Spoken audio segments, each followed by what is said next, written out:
আসসালামু আলাইকুম রহমতুল্লাহ বরকাত। ইন্নাল হামদুলিল্লাহ নাহমাদুহু ওয়া নাস্তাঈনুহু ওয়া নাস্তাগফিরুহু ওয়া নাউযু বিল্লাহি মিন শুরুরি আনফুসিনা ওয়া মিন সাইয়্যাতি আমালিনা মান ইয়াহদিহিল্লাহু ফালা মুদিল্লা লাহু ওয়া মান ইউদ্লিল ফালা হাদিয়া লাহু ওয়া আশহাদু আল লা ইলাহা ইল্লাল্লাহু ওয়াহদাহু লা শারীকা লাহু ওয়া আশহাদু আন্না মুহাম্মাদান আবদুহু ওয়া রাসূলুহু সাল্লাল্লাহু তাআলা আলাইহি ওয়া আলা আলিহি ওয়া সাহবিহি ওয়া সাল্লামা তাসলিমান কাসীরা। अम्मा बाद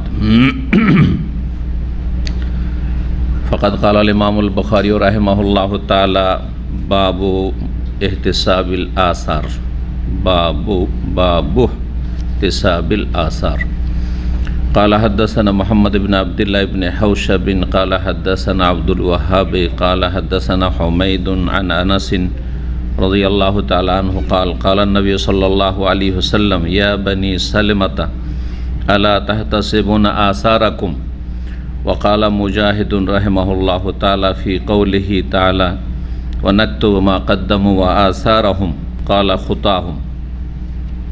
মহান আল্লাহর সমস্ত প্রশংসা যে আল্লাহ রাব্বুল আলামিন এক ও একক, যার কোনো শরিক নেই, যার সুন্দর সুন্দর নাম রয়েছে, যিনি আমাদেরকে তাঁর একমাত্র ইবাদত বন্দেগীর জন্য সৃষ্টি করেছেন, যার অসংখ্য নেয়ামত, বরং সব কিছু যা কিছু আমরা এবং আমাদের যা কিছু আছে সব আল্লাহ রাব্বুল আলামিনের। আল্লাহ যদি দেন তার খাস রহমত, আর না দেন তো কোনো অবিচার না, কারণ সব কিছুর মালিক তিনি। আল্লাহর সব সময় শুকরিয়া আদায় করতে হবে, যে কোনো অবস্থায় থাকেন বড় আলহামদুলিল্লাহ। আপনি যতই দুঃখে থাকেন, কষ্টে থাকেন, আপনার চাইতে কষ্টে অনেকে আছে, অনেকের ওপরে আপনি আছেন, এতে কোনো সন্দেহ নেই। যে কোনো স্তরের মানুষ, যদি বালা মুসিবত আসে তো সবর করতে, ধৈর্য ধারণ করতে হবে। শুকর এবং সবর, আল্লাহর শুকরিয়া আদায় করতে হবে। নেয়ামত পেলে, কষ্ট হলে সবর করতে হবে, ধৈর্য ধারণ করতে হবে। দুটোই গুরুত্বপূর্ণ ইবাদত। মহান আল্লাহ শুকর এবং সবরের তৌফিক দান করেন।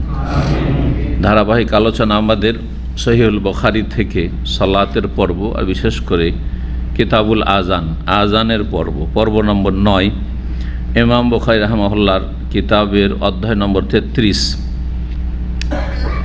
বলছেন বাবু ইহতিসাবিল আসার। এই অধ্যায় হচ্ছে পদচিহ্নের নেকির আশা সম্পর্কে। আসারের বহু বচন। আসার মানে চিহ্ন। কিসের চিহ্ন? এখানে উদ্দেশ্য হচ্ছে পায়ের চিহ্ন।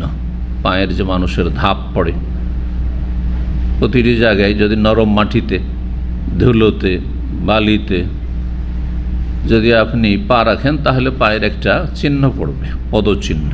একে বলা হয় আসার। ইহতিসাব মানে নেকির আশা রাখা, সওয়াবের নিয়ত রাখা, যে আমি এতে নেকি পাবো। মুসলিম জীবনে প্রতিটি ভালো কাজে নেকি আছে, যদি তাতে নিয়ত ভালো থাকে। প্রতিটি গঠনমূলক কাজে নেকি আছে।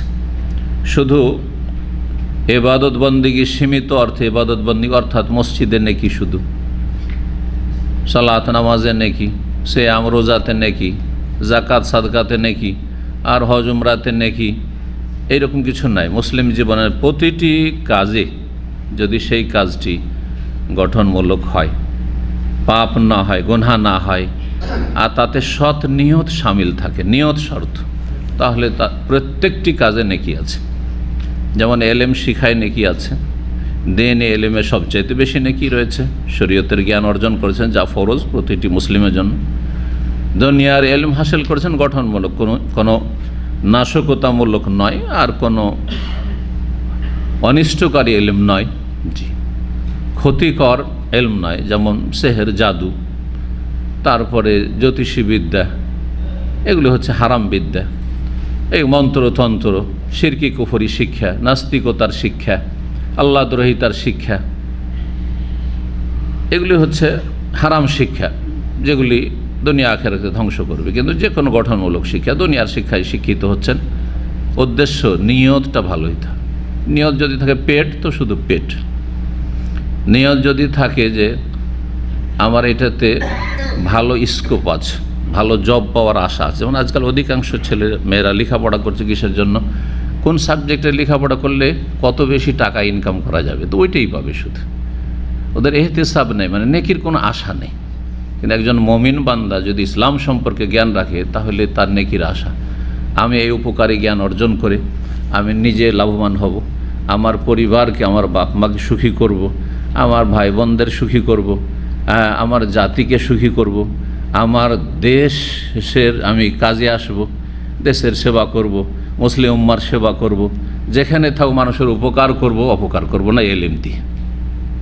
তাহলে ইঞ্জিনিয়ার হয়েও, ডাক্তার হয়েও, আর অন্য যতগুলি শিক্ষা রয়েছে, ব্যবসা বাণিজ্য করেও নিজেকে সুখী করব, আল্লাহর ইবাদতবন্দি করব, হ্যাঁ, আর হালাল রুজি করব, হারাম থেকে বেঁচে থাকব, সবাইকে সুখে রাখব, দেশের কিছু কাজে আসব, জাতির কাজে আসব।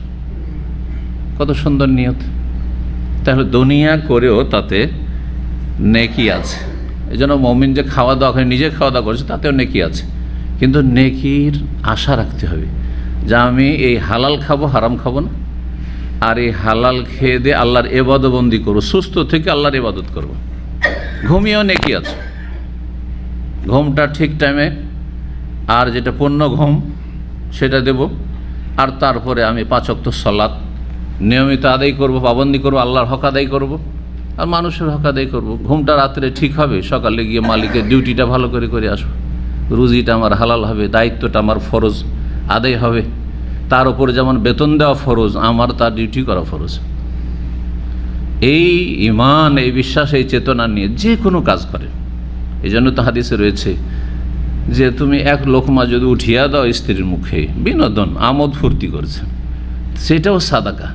কোনখান থেকে সাদাকা? নেকির আশা রাখলে সাদাকা, যে আমি আমার স্ত্রীটাকে মানসিক দিক থেকে সুখী রাখবো, খুশি হবে সে, শান্তি পাবে সে।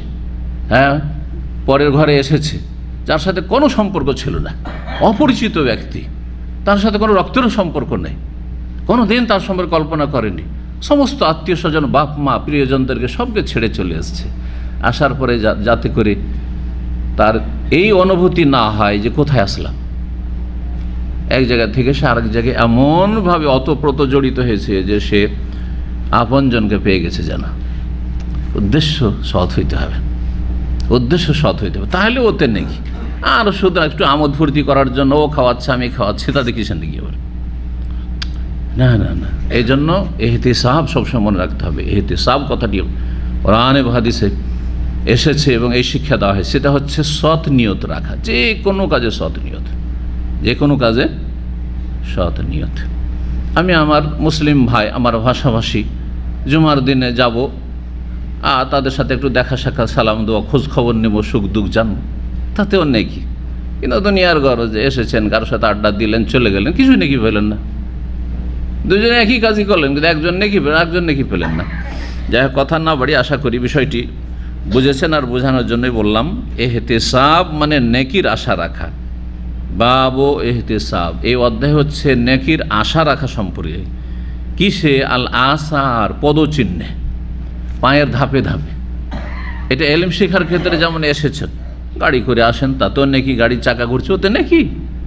এই না শুধু পায়ে হেঁটে আসলেন নেকি, আর প্রতিটি ধাপে কেউ দূর থেকে হেঁটে এসছেন, তার বেশি নেকি।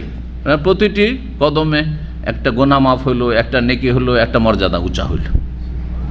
আমলের ক্ষেত্রে, মসজিদ আসার ক্ষেত্রে আগে এলেম, তারপর আমল। যদি আমলেই নেকি থাকে তাহলে এলমে তার চাইতে বেশি নেকি আছে। কারণ আমল আমার সাথে সীমিত, আমি নামাজ পড়লে আপনারা কিছুই পাবেন না, তাই না? শুধু আমিই পাবো, কিন্তু আমি এলিম শিখলে অনেকে পেতে পারে। আপনার এলিম থেকে আপনার গ্রামের, আপনার স্ত্রী, আপনার ছেলে মেয়ে, আপনার পরিবার অনেকে পেতে পারে। এটা হচ্ছে আন্নাফউল মুতাআদ্দি, মানে এমন উপকারিতা যেটা সুদূর প্রসারী। সেটা, এই উপকারিতা শুধু আমার মধ্যে সীমিত, আপনার মধ্যে সীমিত নয়। আমলের ক্ষেত্রে এখানে সলাতের কথা রয়েছে। মসজিদে আসছেন, যেহেতু আজানের অধ্যায়, সলাতের অধ্যায়, মসজিদে আসছেন, তখন প্রতিটি কদমে কদমে, পদে পদে নেকি রয়েছে, মর্যাদা উঁচু হবে, এই মর্মে হচ্ছে এই অধ্যায়। 655 নম্বর হাদিস। হাদিসের বর্ণনাকারী সাহাবী হচ্ছেন আনাস রাদিয়াল্লাহু তাআলা আনহু। কাল, তিনি বলেন, কালান নবী সাল্লাল্লাহু আলাইহি ওয়াসাল্লাম, নবী সাল্লাল্লাহু আলাইহি ওয়াসাল্লাম বললেন, ইয়া বনি সালিমাতা, আমরা সালমা সালমা বলি, সালমা নাম রাখা যায়, অসুবিধা নেই। কিন্তু এই বংশটি যে মদিনায় একটি প্রসিদ্ধ বংশ বা গোত্র ছিল বানু সালেমা, তো হে বানু সালেমা, বানু সালেমও তাদেরকে বলা হয়তো, সালেম থেকে সালেমা, বানু সালেম, বানু সালেম গোত্র। এরা একটু মদিনার উপকণ্ঠে, মানে মদিনা মসজিদে নববী যে বর্তমান, সেটাই তখনকার মদিনা, অতটুকুই মদিনা ছিল। আর মদিনার আশেপাশে আরও কিছু মহল্লা, মাঝখানে একটু ফাঁকা আছে, আর তারপরে মহল্লা, বিভিন্ন মহল্লাগুলি, যেমন আওয়ালি, এই আওয়ালির নামটি হাদিসে এসছে, এখন আওয়ালি আছে। তারপরে কোবার এলাকা, কেবলাতানের এলাকা, কেবলাতানের এলাকা এখন কেবলাতান বলে পরিচিত হয়েছে, কিন্তু তখন সেটা ওই বানু সালমা বা বানু সালেমের এলাকা ছিল। জি। তারপরে আপনার হাররা শারকি, হাররা গারবিয়া। হাররা শারকিয়া হচ্ছে আপনার পূর্ব দিক, যে দিক মদিনার, অর্থাৎ যেটা বাকির কবরস্থানের দিক, ওই দিকটা কবরস্থান পার হলি তখন হাররা শারকিয়া শুরু হলো। হাররা গারবিয়া, আপনি বাবু সালাম দিয়ে বেরিয়ে কিছুটা এগিয়ে যাবেন, তখন ওই দিকটা হচ্ছে হাররা গারবিয়া। হাররা বলা হয় কুচি পাথর বিশিষ্ট ভূমিকে, কুচি ছোট ছোট পাথর, যে খালি পায়ে হাঁটতে কষ্ট হবে ওর ওপর, ওই রকম জমিনকে বলা হয় হাররা। তো মদিনার দুই পাশে এই রকম জমিন ছিল বা এলাকা ছিল, যার ফলে পশ্চিম দিকে একটা ছিল আর পূর্ব দিকে, সেই জন্য হাররা শারকিয়া গারবিয়া, এখনও এই মহল্লাগুলি হাররা শারকিয়া গারবিয়া বলে পরিচিত। অনেকগুলির নাম পরিবর্তন হয়েছে। তো বনু সালেম গোত্রের লোকেরা ইচ্ছা করেছিলেন যে আমরা এত দূরে থাকবো, 5 ওয়াক্ত সালাতে যেতে কষ্ট হচ্ছে, আর ফাঁকা তো পড়ে আছে, মসজিদে নববীর আশেপাশে ফাঁকা জায়গা আছে, তো আমরা সেখানে বসবাস শুরু করি, এইসব বাড়িঘর বন্ধ করে দিয়ে অথবা উঠিয়ে নিয়ে, তখনকার যুগে খড়ের ব্যাপার ছিল, যাক এখান থেকে চলে গেলাম স্থানান্তরিত হয়ে মসজিদে নববীর আশেপাশে গিয়ে বসবাস শুরু করলাম, ঘর বাড়ি তৈরি করলাম। এই নিয়ত ছিল তাদের, তাদের এই মনের ইচ্ছা তারা প্রকাশ করেছিলেন। তখন নবী সাল্লাল্লাহু আলাইহি ওয়াসাল্লাম তাদেরকে নিষেধ করলেন, না, দূরে আছো দূরেই থাকো, দূরে আছো দূরে থাকো। তাতে দুটো উপকারিতা, দুটো ফায়দা। নবী সাল্লাল্লাহু আলাইহি ওয়াসাল্লামের উদ্দেশ্য ছিল দুটো উপকারিতা, বলছি পরে। কি বলেছেন নবী সাল্লাল্লাহু আলাইহি ওয়াসাল্লাম? আল্লাহ তাহতাসিবুন আসারাকুম, তোমাদের পদচিহ্ন সম্পর্কে তোমাদের কি কোনো নেকির আশা নেই? তোমরা কি নেকির আশা রাখো না? আশা রাখো তোমাদের পদচিহ্নে, তোমাদের পদক্ষেপগুলিতে যে কদমে কদমে হাঁটছো, হেঁটে আসছো, এতে নেকির আশা তোমরা রাখো না? এতে নেকি আছে তোমাদের, যত দূর থেকে আসছো তত বেশি নেকি, যারা কাছে আছে তাদের কম নেকি, তোমাদের বেশি নেকি, যদি একটু সময় লাগছে। ওয়াকালা মুজাহিদুন, প্রখ্যাত তাবেঈ এবং কোরআনের মুফাসসির, প্রসিদ্ধ মুফাসসির তিনি, তাবেঈনদের জামানার। মুজাহিদ রাহিমাহুল্লাহ বলছেন, ইমাম মুজাহিদ রাহিমাহুল্লাহ, ফি কওলিহি, মানে ফি তাফসিরে কওলিহি, মহান আল্লাহর এই বাণীর তফসির করতে গিয়ে সূরা ইয়াসিন আয়াত নম্বর 12-তে রয়েছে, ওয়া নাকতুবু মা কাদ্দামু ওয়া আসারাহুম, আল্লাহ বলছেন আমি লিখে রাখি, লিপিবদ্ধ করি। আমি লিখে রাখি মানে আমার ফেরেশতা দিয়ে, আমার ফেরেশতা দিয়ে। আর এটা ভাষার অলঙ্কারে সবার আছে। আমি এই বিল্ডিংটা তৈরি করলাম, বলেন না আপনারা, বিল্ডিং মালিকরা, আপনি তৈরি করেছেন, রাজমিস্ত্রি তৈরি করেছে, কিন্তু বলছেন তো যে আমি তৈরি করেছি। হ্যাঁ, এই শহরটা অমুক নেতা তৈরি করেছে, শহর নিজে তৈরি করেছে না অর্ডার দিয়ে, তার অর্ডারে তৈরি হয়েছে। এই যে ব্রিজ হইল, কি ব্রিজ বলছে সেটাকে আজকাল, যমুনা ব্রিজ, তাই না? অমুক নেতার যুগে তৈরি হয়েছে, বা অমুক এটার উদ্বোধন করেছে, অমুক তৈরি করেছে। তো তৈরি করেছে না রাজমিস্ত্রি তৈরি করেছে, ইঞ্জিনিয়ার রাজমিস্ত্রি তৈরি করেছে। তো আল্লাহ রাব্বুল আলামিন বলছেন, অনাক্তবু, আমি লিখি, মানে আমার ফেরেশতারা মালায়েকা লিখেন, যারা কাতেবিন সম্মানিত রয়েছেন, কিরামান কাতেবিন, মা কাদ্দামু, যা তারা অতীত, মা কাদ্দামু পাঠিয়েছে, অগ্রিম, কাদ্দামু কাদ্দামু মানে পেশ করা, যা তারা আল্লাহর কাছে পেশ করেছে, অর্থাৎ নেকি যারা পাঠিয়েছে, যা তারা নেকি পাঠিয়েছে। সোজা ভাষায় মা কাদ্দামু মানে তাদের কর্ম। মানুষ আল্লাহর কাছে কি পাঠাচ্ছে? কর্ম। কর্ম কয় রকম? 2 রকম, ভালো না হয় মন্দ, ভালো কাজ করেছেন আর না হলে মন্দ কাজ করেছেন, তো সব কিছু লিখা হয়। নাকতবু, আমার ফেরেশতারা লিখে আমার হুকুমে, মা কাদ্দামু তাদের কর্ম, তাদের কর্ম। ওয়া আসারহম, এই আসারহমের তাফসির কি? দুটি তাফসির করা হয়েছে। একটি তাফসির হচ্ছে ওয়া আসারহম, যা কর্ম করেছে তা মাকাদ্দাম হয়ে গেল, এবং যা কিছু কর্ম করেছে তার যে আসার, তার যে প্রভাব দুই রকম। কর্ম যেমন দুই রকম, তেমনি প্রভাব হচ্ছে মানুষের দুই রকম। একটা হচ্ছে সুপ্রভাব, একটা হচ্ছে কুপ্রভাব। বলেন না যে এর কুপ্রভাব পড়েছে, তার মানে খারাপ কিছু করেছে যার এই ক্ষয়ক্ষতিগুলি। আর ভালো কিছু করেছে ওর সুপ্রভাব নেই? অবশ্যই সুপ্রভাব আছে। একজন দিনের কাজ করেছে, আপনাদের গ্রামে সব মূর্খ সমাজ ছিল, কিছুই জানতো না ইসলাম সম্পর্কে। মাশাআল্লাহ তাবারাকাল্লাহ, ইসলামের খেদমত করে গ্রামটাকে এমন জাগিয়ে তুললো, গ্রামের সব লোক নামাজি হয়ে গেছে, সব তৌহিদপন্থী হয়ে গেছে, সব আপনার সুন্নাহপন্থী হয়ে গেছে। অথচ এর আগে তারা মাজারপন্থী ছিল, শিরক বিদআত করতো, বিদআতি তরিকায় ইবাদতবন্দি করতো। কুপ্রভাব না সুপ্রভাব? সুপ্রভাব। কিন্তু বেদাতীদের কাছে এটার নাম কুপ্রভাব, এটার নাম হচ্ছে ফিতনা।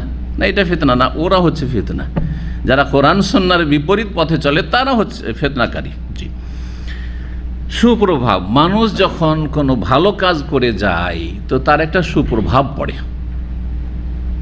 ব্যক্তির ওপর, পরিবারের ওপর, সমাজের ওপর, দেশের ওপর।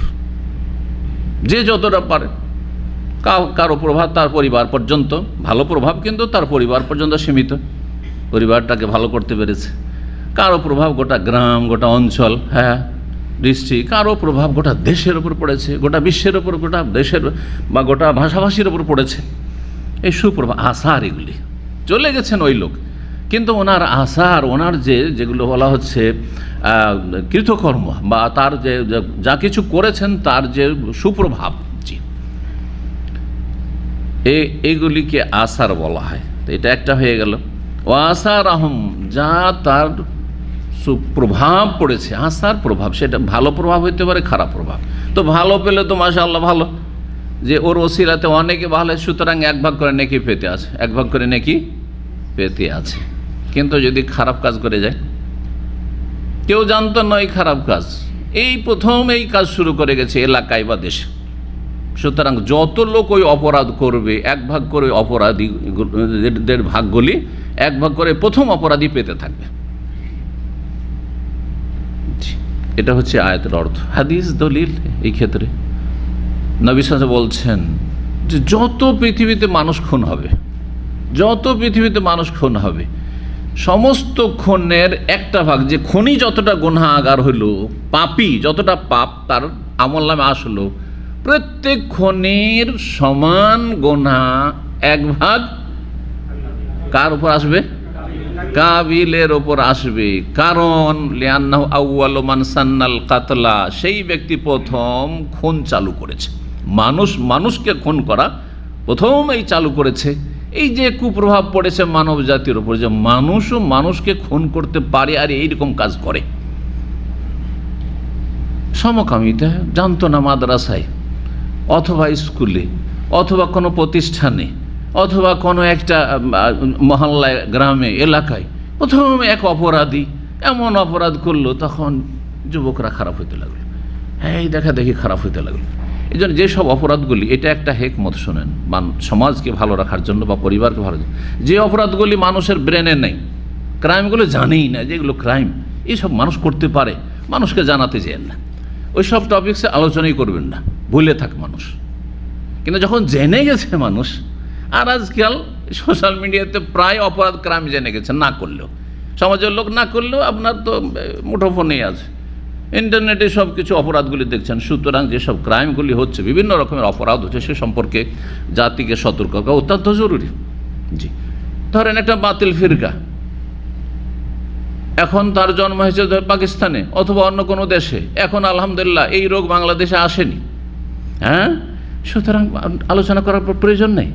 কিন্তু যখন চলে এসছে, দেখছে মুনকের হাদিস অস্বীকারী আহলে কোরআন এখন বাংলাদেশে গজিয়ে উঠেছে, হিজবুত তৌহিদ গজিয়ে উঠেছে, এগুলি অন্য দেশে ছিল এক সময়, হ্যাঁ, কাদিয়ানি গজিয়ে উঠেছে, সুতরাং আলোচনা করা জরুরি। কিন্তু যতদিন পর্যন্ত গজিয়ে উঠেনি, সমাজের লোক জানে না, জানেন না, না হলে দেখি একটু জেনে দেখি কি বলছে, অনেকে ফিতনায় পড়ে গোমরা হয়ে যাবে আপনার আলোচনার কারণে, তার একটু নেগেটিভ দিক আছে। আসার কুপ্রভাব, মানুষ চলে যায় কিন্তু মানুষের পাপের কুপ্রভাব থেকে যায়। এলাকাতে কোনো সিনেমা হল ছিল না, আজকাল তো সিনেমা হলের প্রয়োজন নেই, পকেটে পকেটে সিনেমা, তাই না? সিনেমা হল আপনার পকেটে, মোবাইলই আছে। কিন্তু এক সময় দেখেন আমরা যখন ছোটো ছিলাম সিনেমা হল ছিল না, ও যেতে হইতো ডিস্ট্রিক্টে, তাও সাধারণ ছেলেরা, গ্রামের ছেলেরা ওই সব জানতো না অত।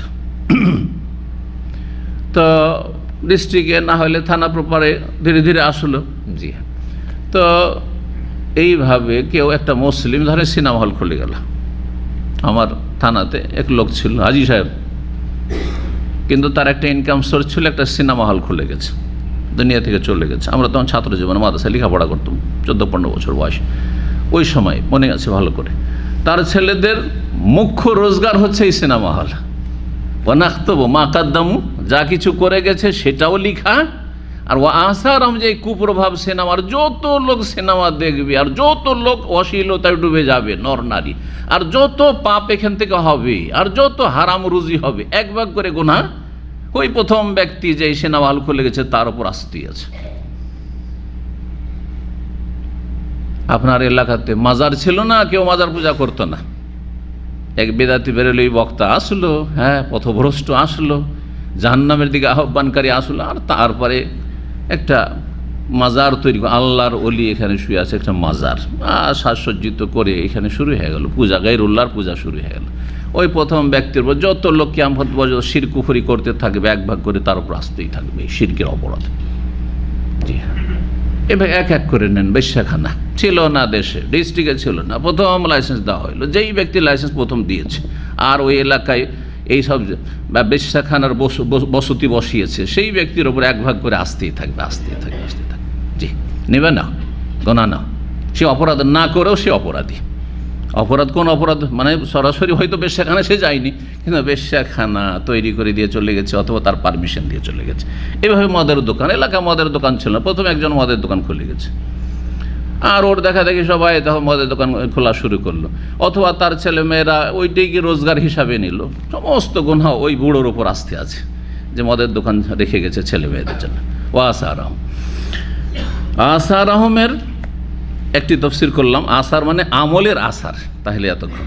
আর আসার একটা হচ্ছে পায়ের আসার, মানে পদচিহ্ন, পায়ের দাগ, সহজ ভাষায়। দ্বিতীয় তফসিরের অনাক্তবু মা কাদ্দাম, মানুষ যা কিছু করেছে। আপনি মসজিদে গিয়ে নামাজ পড়লেন, ওই নামাজের সালাতের নেকি লিখা হইল। ও আসার আহম, আর তাদের পদচিহ্নগুলি, ওইটাও লিখলে কত কদম হেঁটে মসজিদে এসেছে। আপনার এলেমে শিখার নেকি লিখা হলো, আর আপনি কত কদম হেঁটে আর কত কিলোমিটার আপনি গাড়িতে এসেছেন, কত টাকা খরচ করে আপনি এসেছেন, তাও লেখা হচ্ছে। ও আসার আহম, আসার একটি হচ্ছে নিজের গাড়ি নয়, কিন্তু আপনি ভাড়া দিয়ে এসেছেন। আপনি মনে করিয়েন না যে আমার তো 20 রিয়াল চলে গেল, 10-20 রিয়াল যাওয়া আসায় আমার বৃথা গেল। এটাই আসার আহম, এটাও আল্লাহ লিখছেন, আল্লাহর ফেরেশতারা লিখছেন। কোথাও মুমিনের ভালো কাজ বৃথা যায় না, আর মন্দ কাজ থেকে তওবা না করলে সেটা মুছে যায় না। মন্দ কাজ থেকে তওবা করতে হবে যদি কবিরা হয়, আর সাগীরা যদি অল্প স্বল্প হয় তাহলে নেক আমলের মাধ্যমে সেটা মুছে যাবে, যেমন কোরআন এবং হাদিস দ্বারা প্রমাণিত। তো যাই হোক, এই কথাগুলির মাধ্যমে আমাদের সামনে যে হাদিসগুলি আসছে বুঝতে সুবিধা হবে।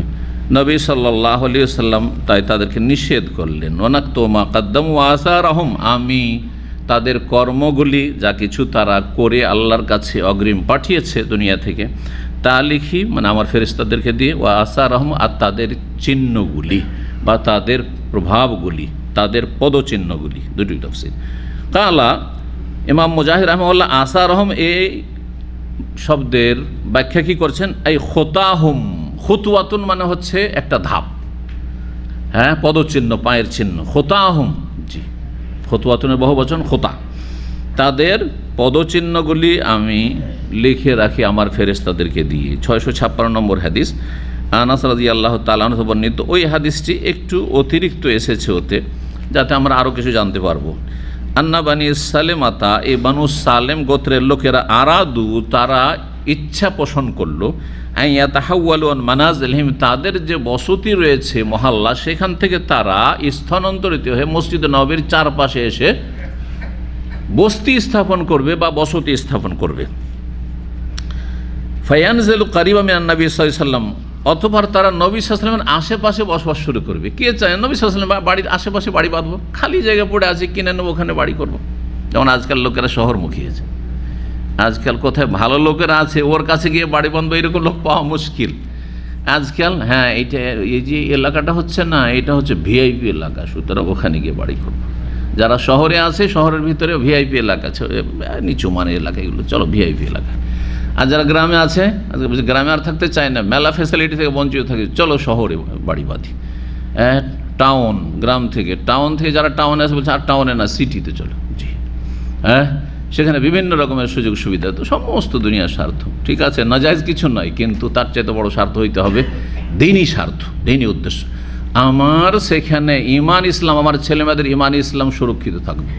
এমন জায়গায় বাড়ি বাঁধবো যেখানে আলহামদুলিল্লাহ মসজিদ আছে, সহি আকিদা ভিত্তিক, সহি আমল ভিত্তিক, সেখানে ইবাদতবন্দি হয়, সেই মসজিদে শিরক হয় না, বেদাত হয় না, বেদাতি সালাত হয় না, সুন্নতি তরিকে নামাজ পড়লে বাধা দেওয়া হয় না, সেখানে দাওয়াতি কার্যক্রম চালিয়ে যেতে পারবো। সেখানে বেশ কিছু দিনী ভাইয়েরা বাড়ি বেঁধেছে, সুতরাং আমি সেখানে থাকলে তারা আমার জন্য সহযোগী হবে দাওয়াতি ময়দানের ক্ষেত্রে বা ছেলে মেয়েদের ভালো ইসলামী প্রতিপালনের ক্ষেত্রে। এই উদ্দেশ্যে নিয়ে কয়জন লোক স্থানান্তরিত হচ্ছে?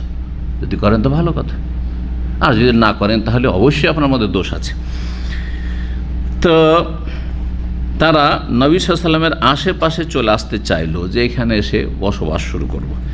কালা বর্ণনাকারী আনাস বলছেন, ফাক্কারিহান নবী সাল্লাল্লাহু আলাইহি ওয়াসাল্লাম, নবী সাল্লাল্লাহু আলাইহি ওয়াসাল্লাম এটা অপছন্দ করলেন, চাইলেন না। কেন চাইলেন না? আমি বলেছি যে কয়টি কারণ বলেছি, দুটি কারণ বলবো বলেছি। একটি কারণের আলোচনা চলে, সেটা হচ্ছে কদমে কদমে নেকি, প্রতিটি পদচিহ্নে নেকি রয়েছে, এই নেকি থেকে তোমরা বঞ্চিত হবে। কেন নেকি থেকে বঞ্চিত? বেশি নেকি করো, তোমরা বেশি নেকি করো। এক। দুই নম্বর এখানে আসছে ফাকারিহান নবী সাল্লাল্লাহু আলাইহি ওয়াসাল্লাম আইয়ুরুল মাদিনাতা, নবী সাল্লাল্লাহু আলাইহি ওয়াসাল্লাম অপছন্দ করলেন মদিনাকে উজাড় করে দেওয়া বা অনাবাদ করে দেওয়া, মদিনাকে বসবাস শূন্য করে দেওয়া। কারণ দেখেন, শহর যত বড় থাকবে সেই শহর একটা বড় হয়, বিশাল শহর, বিশাল শহর, এক মাথা থেকে আরেক মাথা 100 কিলোমিটার। রিয়াজের এক মাথা থেকে আরেক মাথা 100 কিলোমিটার, এটা 10 বছর আগে শুনেছি, এখন তো মনে হয় আরও বেশি বেড়ে গেছে। দাম্মাম আজকের থেকেও 24-25 বছর আগে এই দিকে আপনার এই হাইউজ জোহর হলে শেষ, এখানে শেষ হয়ে গেল, হাইউজ সালাম এখানে শেষ, ওই মোবারকেটে ছিল, সাথী টাতি কিচ্ছু ছিল না, ওগুলো খোলা ময়দান ছিল। এদিকে 71-91 শেষ, ফয়সালিয়াও তো দুই একটা বাড়ি হতে লেগেছিল, ছিলই না, কোনো বসতি ছিল না সেখানে। এখন এয়ারপোর্টের কাছাকাছি চলে গেছে, এয়ারপোর্টের কাছাকাছি চলে গেছে। হ্যাঁ, তারপরে এইদিকে রিয়াজের দিকে টান দিয়েছে, এদিকে তো টান দিতে পারছে, কারণ এদিকে সাগর আছে। দাম্মাম খোবারের মাঝখানে অনেক ফাঁকা জায়গা ছিল, এখন কোনো ফাঁকা নেই, দাম্মাম খোবার এক হয়ে গেছে, বোঝা গেছে। তো যত বসতি দূর দূরত্ব পর্যন্ত ছড়িয়ে ছিটিয়ে থাকবে, তত বেশি সেই শহরের মূল্য রয়েছে। এবং সেই শহরের সুরক্ষার ক্ষেত্রেও দেখেন, যদি এক জায়গায় সবাই জমা হয়ে গেছেন, তাহলে দুশ্মন যদি আসে, তখনকার যুগে যেহেতু গোত্রীয় শাসন ছিল, আর যে কোনো সময় দুশ্মন আক্রমণ করতে পারে, তাহলে হঠাৎ করে এমনভাবে আক্রমণ করে দিল অতর্কিত যে খবরই পেলেন না, কিন্তু দূর দূরান্ত মতো ছড়িয়ে আছে বসতি, ওই দূরে যখনই দুশ্মন আসে তখনই কিন্তু ওরা জানতে পেরেছে, তারপর তারা কেন্দ্রে জানিয়ে দিয়েছে যে এইরকম হচ্ছে, ফায়দা আছে।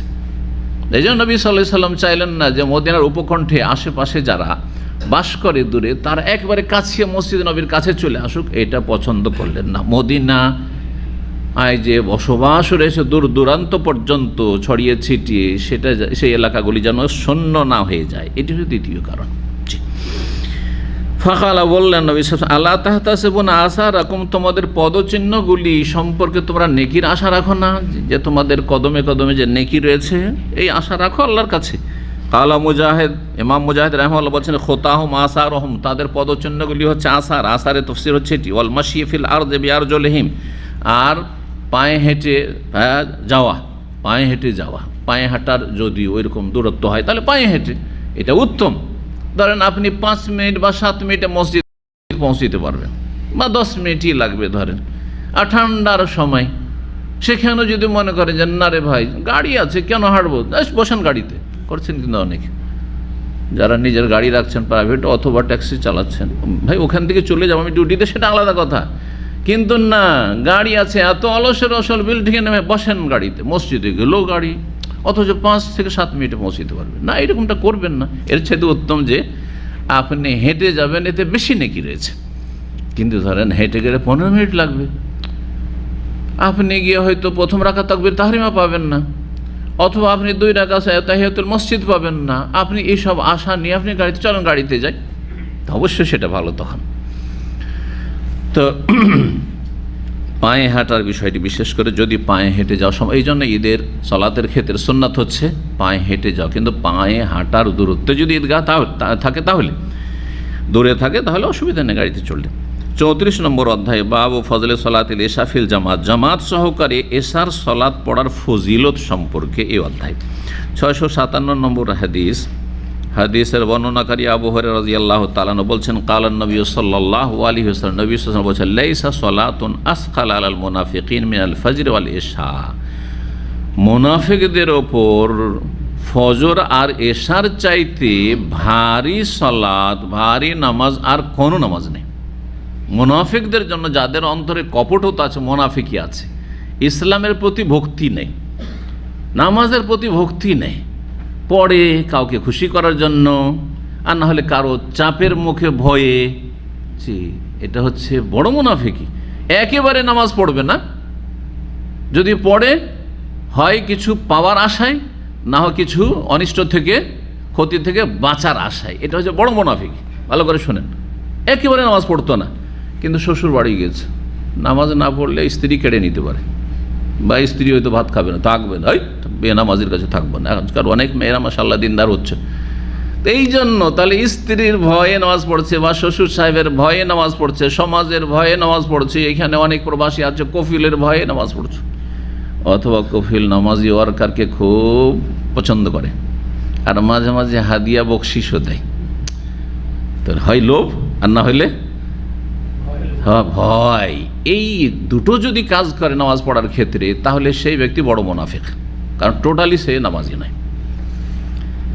আর আরেকটা হচ্ছে যে নামাজ নামাজ পড়ে, কিন্তু হয়তো অত সুন্দর পড়ে না, একে একে পড়লে তাড়াতাড়ি করে সেরে নিল, কিন্তু যখন দেখছে সবার সাথে আছে মজলিস, আজকে জুমার দিনে অনেকে আছে আমাদের দিনী ভাইরা যারা মাশাআল্লাহ আমার চাইতে সিনিয়র এবং পরহেজগার, তারপরে শেখেরাও আছেন, চলো একটু ভালো করি সুন্নাতটা একদম লম্বা টানটুন দিয়েই পড়ি, হ্যাঁ, তাহলে এটা বড় মুনাফিকি নয়, তবে এটা আমলের একটা নেফাক, মুনাফিকি। জি, এটাও রিয়া, লোক দেখানো, আংশিক লোক দেখানো, এইটা শিরকে আসগার, এটাকে বলা হয়েছে ছোট শিরক, তখন বড় শিরক নয়। কিন্তু যেই ব্যক্তি শুধু শুধু দুনিয়ার ঘরে যে নামাজ পড়ে বা দান খায়রাত করে, শুধু সেটা হচ্ছে নেফাক, বড় মুনাফিকি, এবং সেটি হচ্ছে বড় শিরক, কারণ আপনি গায়রুল্লাহর জন্য করেছেন, আল্লাহর জন্য সেটা করেন নাই। এজন্য ঢালাওভাবে কখনো কোন শিরক আসলে বলে দিবেন না শিরক, এটা এগুলো মোটা কথা ইসলাম সম্পর্কে চলে না, সূক্ষ্ম কথা বলতে হবে। হ্যাঁ, যেটা যতটা অপরাধ সেটাকে ততটাই অপরাধ বলতে হবে। ছোট শিরকে ছোট শিরক বলবেন, বড় শিরকে বড় শিরক বলবেন। কেউ আল্লাহ ছাড়া অন্যের কসম করেছে, বলছে শিরক করে ফেললে তো বড় শিরক, মানে ইসলাম থেকে খারিজ। হ্যাঁ, মানব রচিত বিধান দিয়ে ফয়সালা করলে ঢালাওভাবে, যেমন আজকাল যারা ইসলামের রাজনীতি করে থাকে, ইসলামকে ব্যবহার করে, তারা কিন্তু ঢালাওভাবে তাগুত আর তারা কাফের, নাস্তিক, করে না ঢালাওভাবে বল হারাম, কারণ সবাই একই ক্যাটাগরির নয়। কেউ ইসলাম চাই না ওরা দেশে, তাহলে বড় কুফরিতে আছে। আর ইসলাম চাই কিন্তু তারা পারে না, আর পারবেও না, সহজে দুর্বল, পারবেও না, বিভিন্ন দিক থেকে দুর্বল। আর তারপরে ক্ষমতার একটা লোভ আছে, সেজন্য দুনিয়ার কোনো স্বার্থে, কিন্তু সেটা মুখ্য উদ্দেশ্য নয়। আল্লাহকে তারা ভয় করে, 5 ওয়াক্ত নামাজ পড়ে, আর নেক আমল করে, কিন্তু দুনিয়ার বেশ কিছু স্বার্থের কারণে ঈমান তাদের দুর্বল হয়ে গেছে, যার ফলে এই হিম্মত করতে পারছে না যে আশেপাশে যে বাতিল শক্তিগুলি রয়েছে বা বিজাতির শক্তি রয়েছে, সেগুলির পাশে আমরা এগুলি করতে পারবো না। হ্যাঁ, তো তখন বলতে হবে ফাসিক। এই জন্য আল্লাহ রাব্বুল আলামিন ঢালাওভাবে কাফের কিন্তু বলেননি, 3টে ক্যাটাগরি বলেছেন। ওমাল্লাম ইয়াহকুম বিমা আনজালাল্লাহ ফাউলাইকা হুমুল কাফিরুন জালিমুন ফাসিকুন বলেছেন। আল্লাহ 3 রকম বলছেন, আর আপনি ঢালাওভাবে সবকে দিবেন তাগুত বানিয়ে, কত বড় জালেম আপনি। আপনি সীমা লঙ্ঘনকারী, আর সীমা লঙ্ঘনকারী হচ্ছে তাগুত। আপনি যে তাগুত হয়ে গেলেন বেশি বাড়াবাড়ি কথা বলতে গিয়ে। এই জন্য বেদাতকে শিরক বলা, কিছু বক্তাদের বেদাতকে শিরক, এটা আপনার সীমা লঙ্ঘন, বাড়াবাড়ি হয়ে গেল। আপনি গুনাহগার এবং আপনি বহু লোককে চরমপন্থী বানিয়ে দিলেন, আর পথভ্রষ্ট করছেন। আপনি বেদাত কি বেদাত বলেন, মিলাদ করছে শিরক বলবেন না। যেখানে শিরক সেখানে শিরক, সেখানে বড়, যেখানে বড় শিরক বড় শিরক, যেখানে ছোট শিরক ছোট শিরক। আল্লাহ বোঝার তৌফিক দান করবে। তো এশার সালাত জামাতে পড়ার ফজিলত সম্পর্কে হাদিস, মোনাফেকদের ওপর সবচাইতে ভারী সালাত হচ্ছে ফজর আর এশার। এর চাইতে ভারী সালাত আর কিছু নেই। জোহর আসর ভারী না তাদের কাছে, হ্যাঁ, মাগরিবও ভারী না, কিন্তু এশার ফজর সবচাইতে কঠিন নামাজ মোনাফেকদের জন্য। এখন আপনারা নিজেকেই এই আসামির কাঠগড়ায় রাখেন যে আমাকে ফজর পড়তে বড় কষ্ট লাগছে ঘুম থেকে উঠতে, তাহলে আপনার মধ্যে মোনাফিকি আছে? বড় মোনাফিক বলবো না, কিন্তু মোনাফিকি আছে। একেবারে উঠতেন না, একেবারে উঠতেন না, কিন্তু উঠছেন, হ্যাঁ, কোন একটা চাপে উঠছেন, তাহলে বড় মোনাফিকি আছে। উঠেন কিন্তু কষ্ট লাগে, উঠছেন কিন্তু কি লাগে? কষ্ট তো সাধারণ সবাইকে লাগে উঠতে, ঘুম পুরা হয়নি হয়তো, অথবা ঠান্ডার দিনে, কিন্তু এমন কষ্ট লাগে যে মনটা চাই না। কিন্তু দেখছেন যে রুম থেকে সবাই যাচ্ছে, আমি একা যদি না যাই তো, হ্যাঁ, তো লোকেরা তো আমার সম্পর্কে সমালোচনা শুরু করে দেবে, বলে যাবে নামাজি ফজর পড়ে না এই ভয়ে, হ্যাঁ, অথবা আপনার কাছে ভালো কোনো মেহমান চলে এসছে, আজকে ফজরে যেতেই হবে, আজকে ফজরে যেতে হবে, না হলে যেতেন না, তাহলে সমস্যা। কিন্তু অলসতা আসছে, আচ্ছা নামাজ পড়লে অলসতা, নামাজ আদায় করছে তবু অলসতা, এগুলি হচ্ছে ছোট মোনাফিকের লক্ষণ, বড় মোনাফিকি না। বড় মোনাফিকদের মধ্যে এগুলো ভরপুর আছে, কিন্তু ছোট মোনাফিকি এইখানে যে আপনি নামাজ পড়ছেন তবু অলস, মন একেবারে লাগান না, কোনো রকম করে তাড়াতাড়ি করে সেরে দাও ব্যাস, আর তাড়াতাড়ি সালাম ফিরতে পারলেই আমি একটু মোবাইলটা টাচ করব আর দেখবো কি হচ্ছে না হচ্ছে দুনিয়াতে। ছোট ধরনের মোনাফিক এগুলো। ওয়াইদা কামু এলা সালাত কামু কোসাল, আল্লাহ বলছেন মোনাফিকদের একটি লক্ষণ যে ওরা যদি সালাতে দাঁড়ায় ও তো বড় অলসতার সাথে দাঁড়ায়, অলস, মন লাগে না নামাজ পড়তে। তো এশা আর ফজর কেন ভারী, কেন ভারী? দুর্বল ইমানের লোকদের আর মোনাফিকদের কেন ভারী, কেন বলেন তো? ফজরের সময় ঘুমাবার সময়, কারণ সারা রাত ঘুম যদি নাও আসে টেনশনে, যত শেষ রাত হবে একটা ঘুম চাপবেই, তখন ঘুমছ, রাত 12টা 1টা হয়ে যাচ্ছে, 10টায় শুয়েছেন, 2 ঘন্টা 3 ঘন্টা ঘুম আসে না, কিন্তু 1টা 2টার পরে এমন ঘুম আসবে যে আর উঠতে ইচ্ছা করবে না। ওই 7টা 8টা না বাজলে আর ঘুম পড়া না হইলে তখন আর উঠছেন না, ওই সময়টাই উঠা একবারে ভোর 4টায় বা 5টায় উঠতে হবে। জি, তো এটা হচ্ছে অলসতার সময়, গাফিলতির সময়, ঘুমের চাপের সময়। আর ঘুমের চাপের মুখে তারা ঈমান হারিয়ে ফেলছে মোনাফিক। কিন্তু একজন খাঁটি মুমিন না, তার এই প্রবৃত্তির সাথে লড়াই করে সে, এই ঘুমের সাথে লড়াই করে সে উঠবে না, আমি উঠব, পরে ঘুম পোড়া করবো। এশা কেন ভারী লাগতো মোনাফিকদেরকে 1400 বছর আগে? ওর দুটো বিষয় রয়েছে, একটা এর আগে আমি বলেছি, সেটা হচ্ছে দেখেন ওরা কিন্তু লোক দেখা নামাজ পড়তো। আজকালকার বেনামাজির মতো এত তারা দুঃসাহসী ছিল না। আজকালকার বেনামাজি এত দুঃসাহসী যে গ্রামের যতই বড় আলেম ওলামা অথবা পরহেজগার লোকেরা তাদের সামনে দিয়ে যাক, বুক ফুলিয়ে বসে আছে মসজিদের বাইরে, রাস্তাঘাটে, কোনো ভয় নেই, ঠিক না? হ্যাঁ, যদি প্রশাসনের লোক আসতো, থানা পুলিশ, তাহলে তো ছুটতো, যেমন করোনার সময় দিয়েছে দৌড়।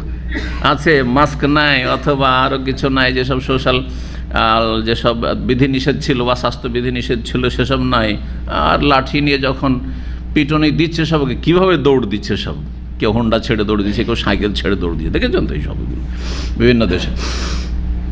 তো কথা হচ্ছে যে না, কারো এহতেরাম, কারো চক্ষু লজ্জা কিচ্ছু নেই, তাদের বসে আছে। কিন্তু মোনাফিকরা এর চাইতে একটু ভালো ছিল। আজকালকার বেনামাজি চাইতে তখনকার মোনাফিকরা ভালো ছিল। আবু বকর উমরের সামনে বসে থাকবো, আর রাসূলুল্লাহ সাল্লাল্লাহু আলাইহি ওয়াসাল্লাম জানবেন যে নামাজ পড়তে আসেনি মসজিদে, সঙ্গে দেখতে যারে ওই লোকগুলো আসেন, ইবনে উবাই কেন আসেনি, ওই মোনাফিক, এরা তো আসলেই তো মোনাফিক, আসেনি কেন, জোহরে আসেনি, আসরে আসেনি। জোহর আসরে দেখলে বুঝে নেবে, মাগরিবে দেখলে বুঝবে, কিন্তু এর সাথে অন্ধকার, মসজিদ নববীতে তার লাইট থাকতো না এরকম, হ্যাঁ, প্রদীপ পর্যন্ত থাকতো না, অন্ধকারে তারা সালাত আদায় করতো, ফজরও অন্ধকারে হইতো। সুতরাং এই দুই টাইমে যদি নাও যায় তো বুঝতে পারবে না যে আমরা নামাজে আসিনি, কথা বোঝা গেছে। যার ফলে এশাতে তারা এশাটা ভারী লাগতো তাদেরকে, এশাতে যেতেন অন্ধকার। আর অন্ধকারে এমনিও রাস্তাঘাট অন্ধকার হয়ে আছে, কষ্ট লাগে। গ্রামে যারা বসবাস করেছেন ভালো করে জানেন যে এশা পড়তে যেতে গ্রামে খুব ভয় লাগতো, সাপের ভয়। আবার আমাদের দেশের মানুষের তো ইমানও দুর্বল, জিন ভূতের ভয়, হ্যাঁ, শয়তানের ভয়, অনেকের একটু পয়সা হলে চোর ডাকাতের ভয়, ছিনতাইকারীর ভয়, দুশ্মনের ভয়, কত দুশ্মন আছে পয়সাওয়ালাদের, হ্যাঁ, নিরাপত্তার সমস্যা ইত্যাদি, মেলা ভয়। তো এগুলি একটা কারণ। আর একটি কারণ হচ্ছে যেটা এখনও বিদ্যমান, এর সাথে কিন্তু আজকাল সমস্যা নেই মোনাফিকদের, এশা পড়ে কিন্তু, যারা আধা নামাজি তারা কিন্তু এশা পড়ে, মাগরিব এশা পড়ে না। কোনটা? আসর পড়ে না, আসরের সময় খেয়ে দিয়ে দিল ঘুম, যেহেতু ডিউটি 4টায় 5টায় ধরেন, আসর পড়ে না।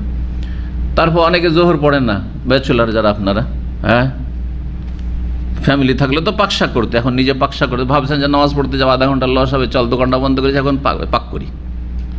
যদি নামাজই হয় বলছে এখানে পাকশাকও চলছে আমার নামাজও চলছে, মসজিদে গেল না। তো এগুলো হচ্ছে এই মোনাফিকির লক্ষণ, কিন্তু যে বিভিন্ন দুনিয়ার তুচ্ছ স্বার্থে আপনি মসজিদে যাচ্ছেন না। কিন্তু এর সাথে সমস্যা নেই, এর সাথে আরেকটি গাফিলতি আছে, যে গাফিলতিটা এখন অনেকের আছে, গাফিলতির দিক, সেটা হচ্ছে এটা হচ্ছে খাওয়া দাওয়ার সময়। এখন তো রাত 10টা 11টায় খাচ্ছেন আপনারা, যেই খাওয়াটা আপনাদের ক্ষতি করছে। এখন অনেকে বুঝতে শিখেছেন যে বেশি রাতে খাবো না, তাই না? কিন্তু আসল খাওয়া দাওয়ার সময় হচ্ছে ঠিকই এশার নামাজের সময়টাই, তাই না? এশার একটু আগে না এশার সময়, ওই সময় ধরেন খাওয়া দাওয়া চলছে বন্ধু বান্ধব নিয়ে বা আত্মীয় স্বজন নিয়ে, পরিবার নিয়ে, আর ওইদিকে জামাত হচ্ছে, খাওয়া দাওয়া করে বাড়িতে পড়ি না, তাই না? তো মোনাফেকদের জন্য এশাটা এই কারণেও ভারী ছিল, যে একটু খাওয়া দাওয়ার সময়, গল্পগুজবের সময়। তো অনেকেই দোকানপাটে ডিউটি করেন, আর যেমনই আজান হইল তেমনই ঘরে উঠে গেল, উঠে যাওয়ার পরে এখন চা নাস্তা চলছে ওদের, কারো মাগরিবের সময় বড় দিনগুলোতে, আর আজকাল ছোটোর দিন মাগরিবের সময় না, এশার সময়, এশার নামাজের সময় ও চা নাস্তা করলো, নামাজ পড়তে আসলো না। এটা মুনাফিকদের লক্ষণ, এটা হচ্ছে মুনাফিকদের লক্ষণ। জি। তো নবী সাল্লাল্লাহু আলাইহি ওয়াসাল্লাম বলছেন, ওয়ালাউ ইয়ালামুনা, এই মুনাফিকরা বা বেনামাজিরা, আধা নামাজিরা যদি জানতো মাফিহমা, এশার ফজরে যে কত ফজিলত রয়েছে, মহত্ব রয়েছে, লা আতাউহুমা ওয়ালাউ হাবওয়ান, তাহলে হামাগুড়ি দিয়ে হইলেও তারা হাঁটতে পারে না, পঙ্গু, অচল, প্রতিবন্ধী, হামাগুড়ি দিয়ে আসতো। ছোট বাচ্চা যেমন হামাগুড়ি দেয়। ওয়ালাকাদ হামাম, তো নবী সাল্লাল্লাহু আলাইহি ওয়াসাল্লাম আমার ইচ্ছা হচ্ছে আন আমর আল মুয়াজ্জিনা, মুয়াজ্জিনকে আমি নির্দেশ দিই, ফায়ুকিম, একামত দিতে, যে তুমি একামত দাও। সুম্মা আমরা রাজুলান ইয়াউমুন নাস, আরেকজন লোককে বলি যে সে যেন লোকজনের ইমামতি করে দেয় মসজিদে নববীতে, আমি আজকে ইমামতি করব না। সুম্মা আখুযু শুআলাম মিন নারিন, তারপরে আমি একটি আগুনের মশাল নিয়ে নিই, শোয়ালান, শোলাতুনের বহু বচন, মশাল। ফাউহাররিকু আলা মাল্লা ইয়াখরুজু ইলাস সালাতে বাদু, যারা এখন পর্যন্ত জামাত শুরু হয়ে যাচ্ছে বা শুরু হয়ে গেছে আর নামাজ পড়তে আসে না, তাদের বাড়ি ঘরগুলি তাদেরকে জ্বালিয়ে দিই। নবী সাল্লাল্লাহু ইচ্ছা করেছেন। এই হাদিস হচ্ছে দলিল কিসের? যে জামাত সহকারে সালাত আদায় করা পুরুষদের জন্য ফরজ, ফারজে আইন। আর একটি মত হচ্ছে ফারজে কিফায়া, কিন্তু ফারজে আইন যারা বলছে তাদের দলিল এটি। নবী সাল্লাল্লাহু আলাইহি কথা বলেননি যে একটা দল তো আসছে নামাজটা হয়ে যাচ্ছে, এরকম বলেননি, ফারজে আইন। জি।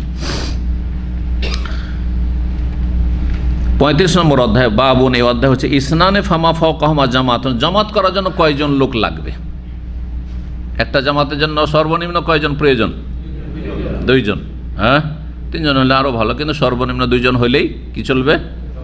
জামাত চলবে। তা বলছেন বাবুন, এই অধ্যায় হচ্ছে ইসনানে, 2 জন, ফামা ফাওকাহুমা বা ততোধিক, 2 বা ততোধিক হইলেই জামাত হয়ে যাবে। 658 নম্বর হাদিস, মালিক বিন হুয়াইরিস রাদিয়াল্লাহু তাআলা আনহু থেকে বর্ণিত, তিনি বলছেন যে নবী সাল্লাল্লাহু আলাইহি ওয়াসাল্লাম বললেন, লম্বা হাদিস, মালিক বিন হুয়াইরিসের চলে গেছে, তারা যুবক বেশ কয়েকজন এসেছিলেন, আসার পরে প্রায় 20 দিন পর্যন্ত থাকলেন, নবী সাল্লাল্লাহু আলাইহি ওয়াসাল্লামের কাছে শিখলেন। শিখার পরে যখন তাদের দেখলেন যে তারা যুবক মানুষ আর সব বিবাহিত, তাদের জিজ্ঞাসা করলেন যে পরিবার ছেড়ে এসছে, আর বেশি দিন থাকতে হবে না, যাও তোমাদের এলাকায় গ্রামে চলে যাও, আর যাওয়ার পরে সেখানে গিয়ে ফাইদা হাদারাতি সলাত, যখন সলাতের সময় উপস্থিত হয়ে যাবে, ফাআযযিনা, তোমরা আজান দেবে।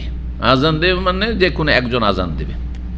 অন্য রিওয়ায়াত হলে ওয়াল ইউআযযিন আহাদুকুম, তোমাদের যে কেউ একজন আজান দেবে। এখানে তোমরা দুইজন আজান দেবে। দুইজন আজান দেবে মানে দুইজন একজন আজান দেবে, অথবা বলা যেতে পারে যে একজন আজান দেবে আর একজন আজানের জবাব দিবে, যেমন বলা হয়েছে। ও আকিমা, একামত দিবে। এই যে তোমরা দুইজন একামত দিবে থেকে কেউ কেউ বলছেন যে একামতেরও জবাব দেওয়া সুন্নাত।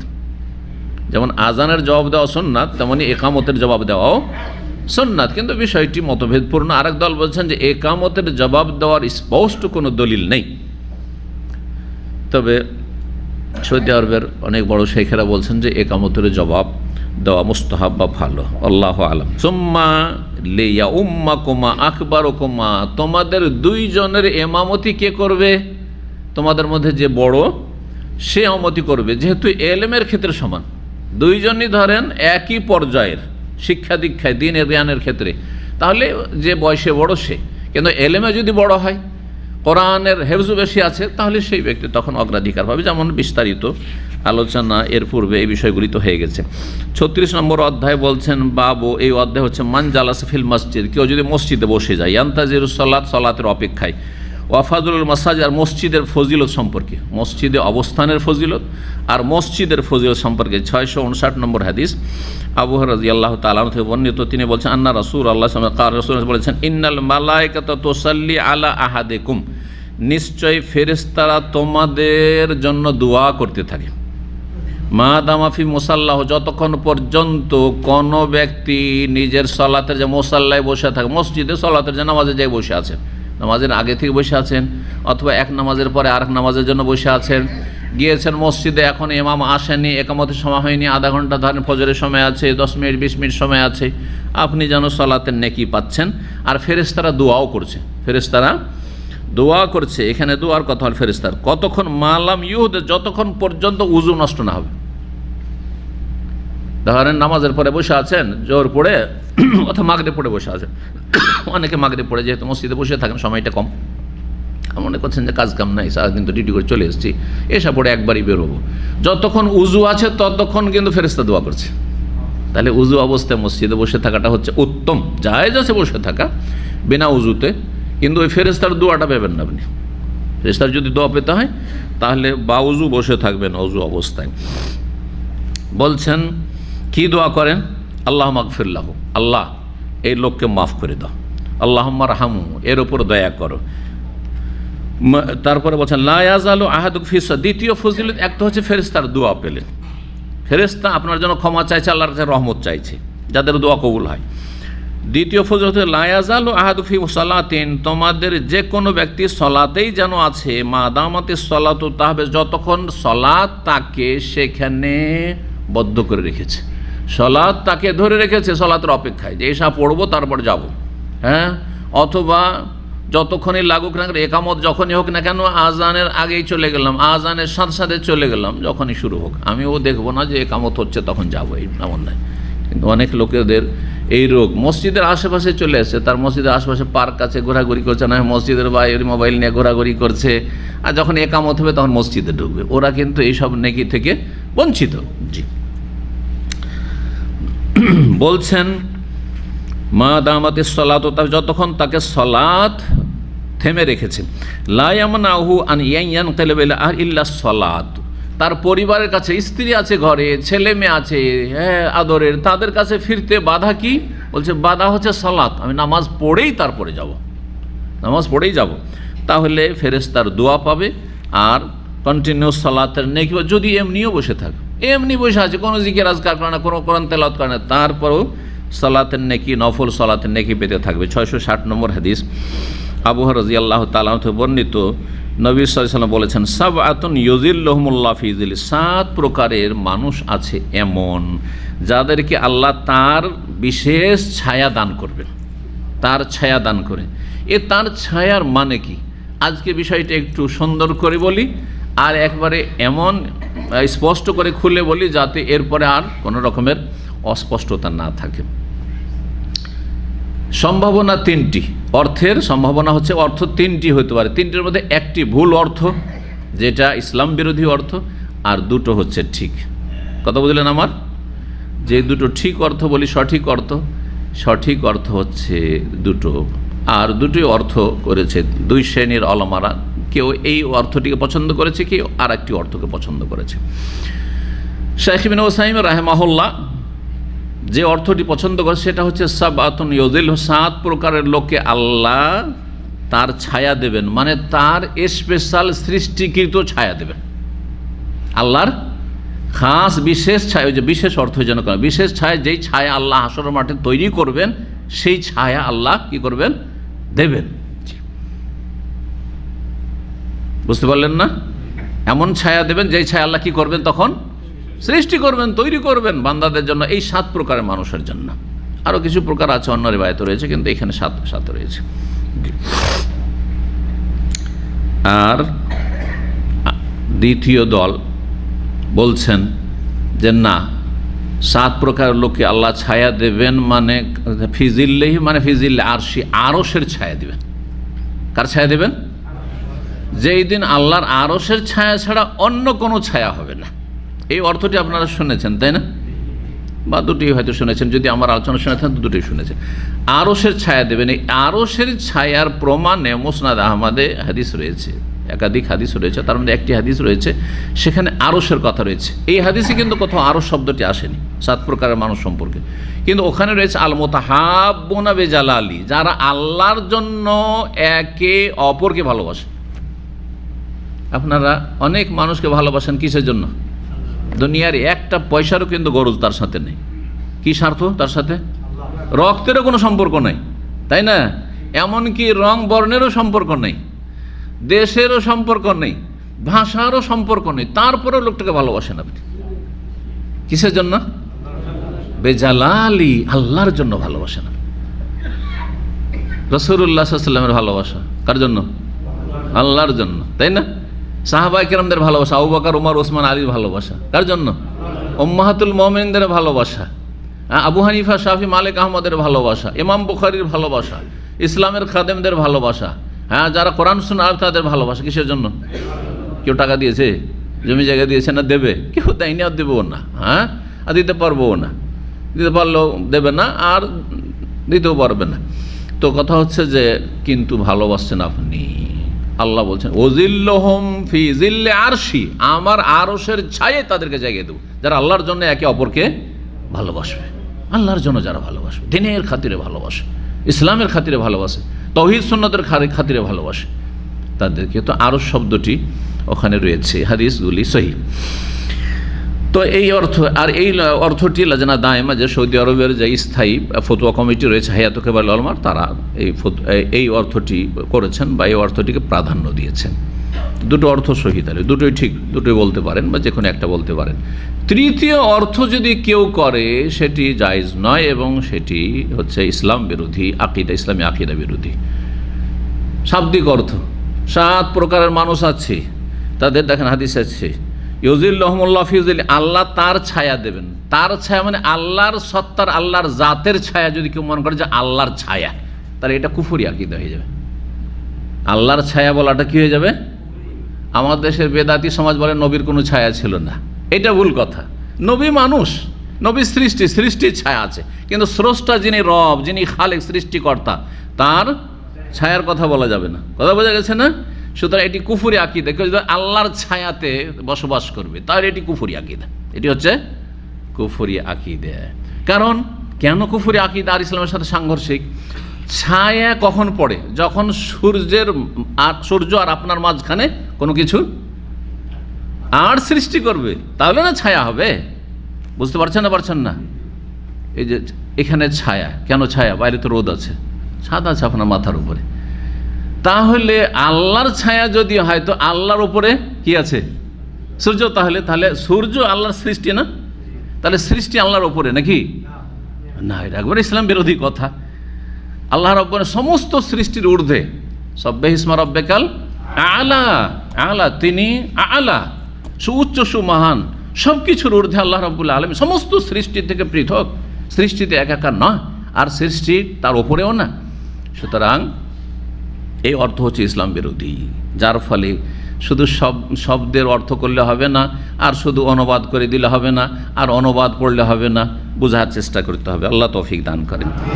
7 প্রকারের মানুষের কথা হচ্ছে ইয়াউমা লা যিল্লা ইল্লা যিল্লুহু, সেই দিন আল্লাহর এই স্পেশাল ছায়া যা আল্লাহ তৈরি করবেন, অথবা আরশের ছায়া ছাড়া আর কোনো ছায়া থাকবে না।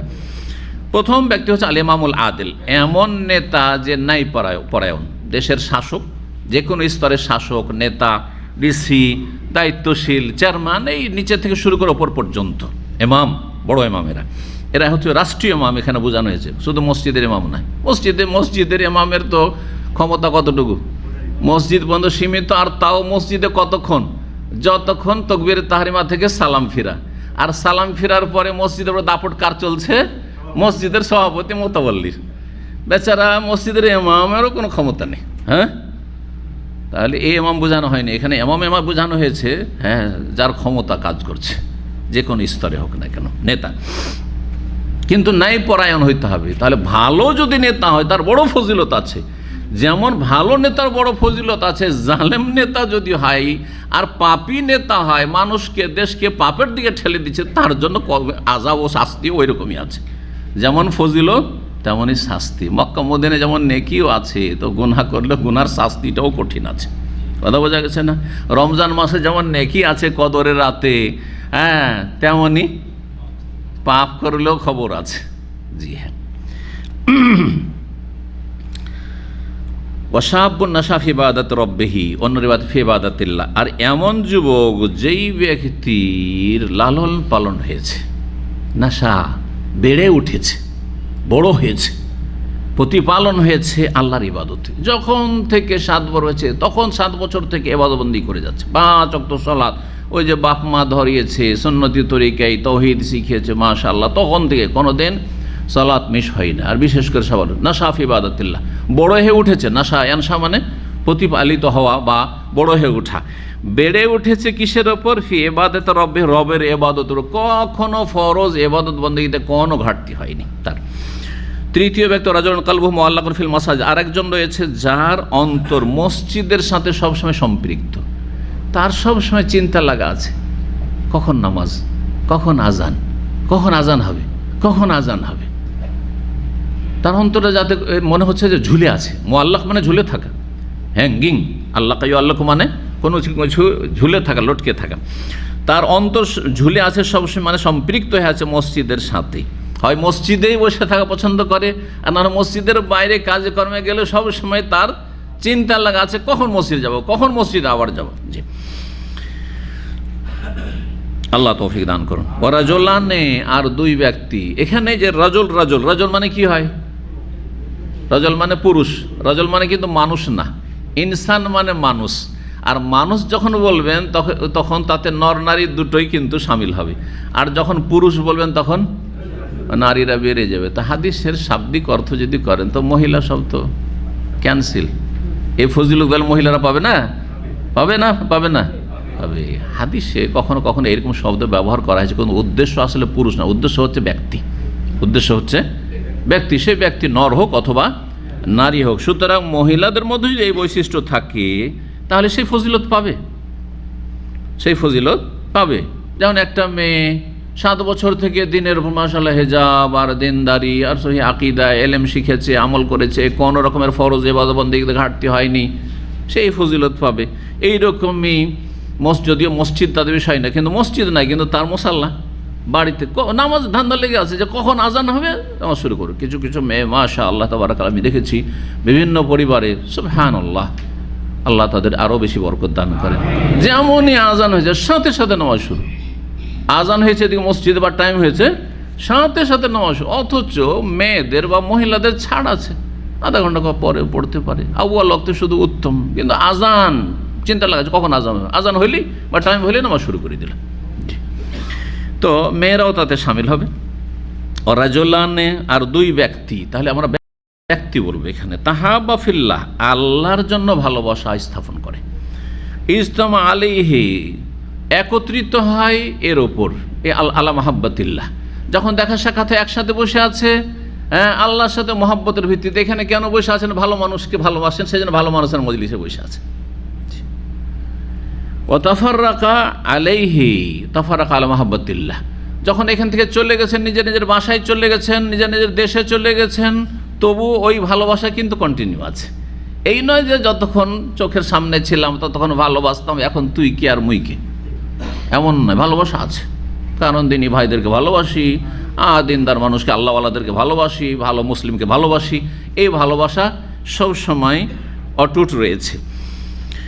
ও রাজুলুন, আর এক ব্যক্তি রয়েছে, তালাবাথু ইমরাতুন জাতু মানসিবিন ওয়া জামাল, আর এক ব্যক্তি রয়েছে, পুরুষ হইতে পারে মহিলাও হইতে পারে, কিন্তু বেশিরভাগ মহিলাদের পক্ষ থেকে ব্যভিচারের সুযোগ দেওয়া হয়। মহিলারা যদি ব্যভিচারের সুযোগ না দেয় তাহলে পুরুষ অসৎরা কখনো এরকম চান্স পাবে না।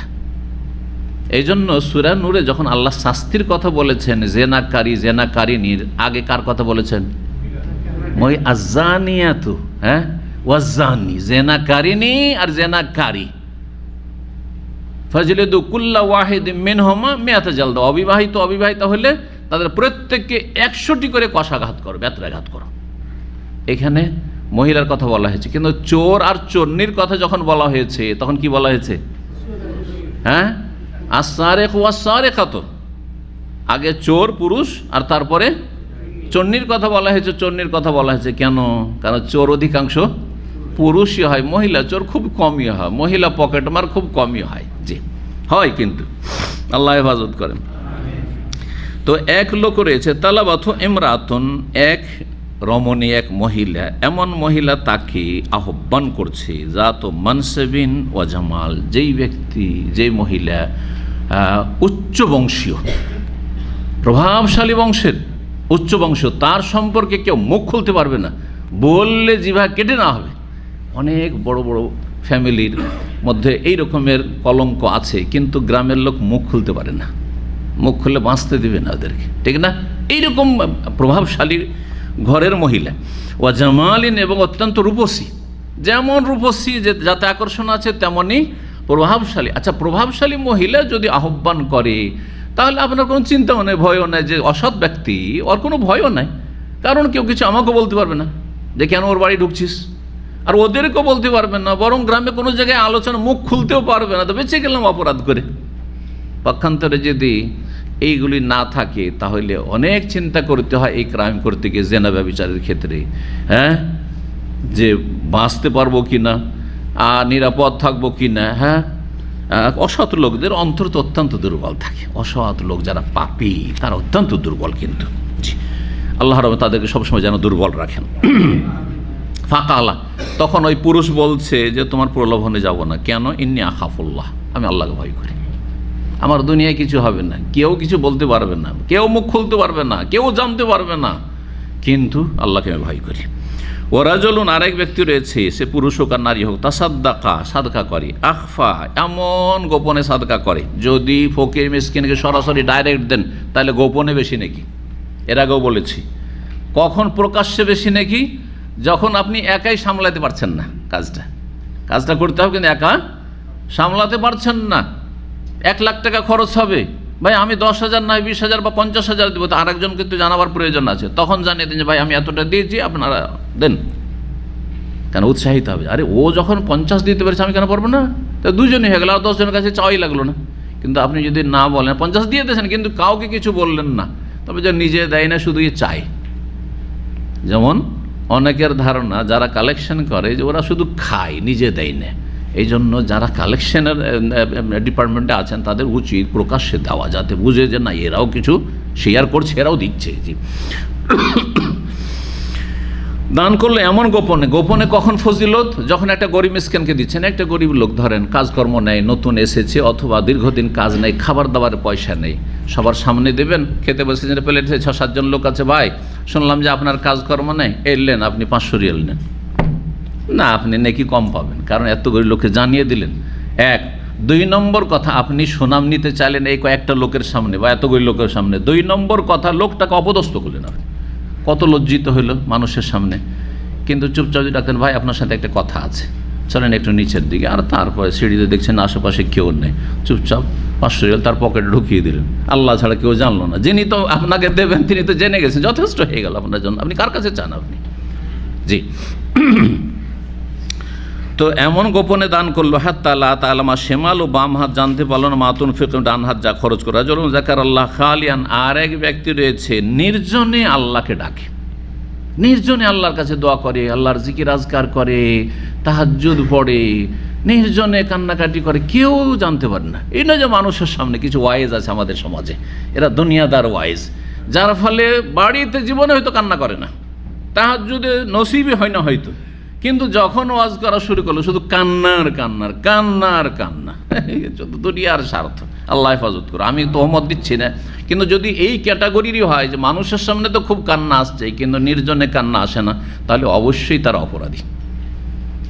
আর কখনো কেউ হয়তো কান্না সামলাতে পারে না, মানুষের সামনে কেঁদে দিচ্ছে বা কান্না চলে আসছে, উদ্দেশ্য নয় যে মানুষকে দেখানো আল্লাহর ভয়ে কান্না, জান্নাত জাহান্নাম বলে স্মরণ হয়েছে বা আলোচনা করছি সেজন্য কান্না, কিন্তু কান্না চলে আসলো অনিচ্ছাকৃত, অসুবিধা নেই, তখন জায়েজ আছে, তখন ঠিক আছে।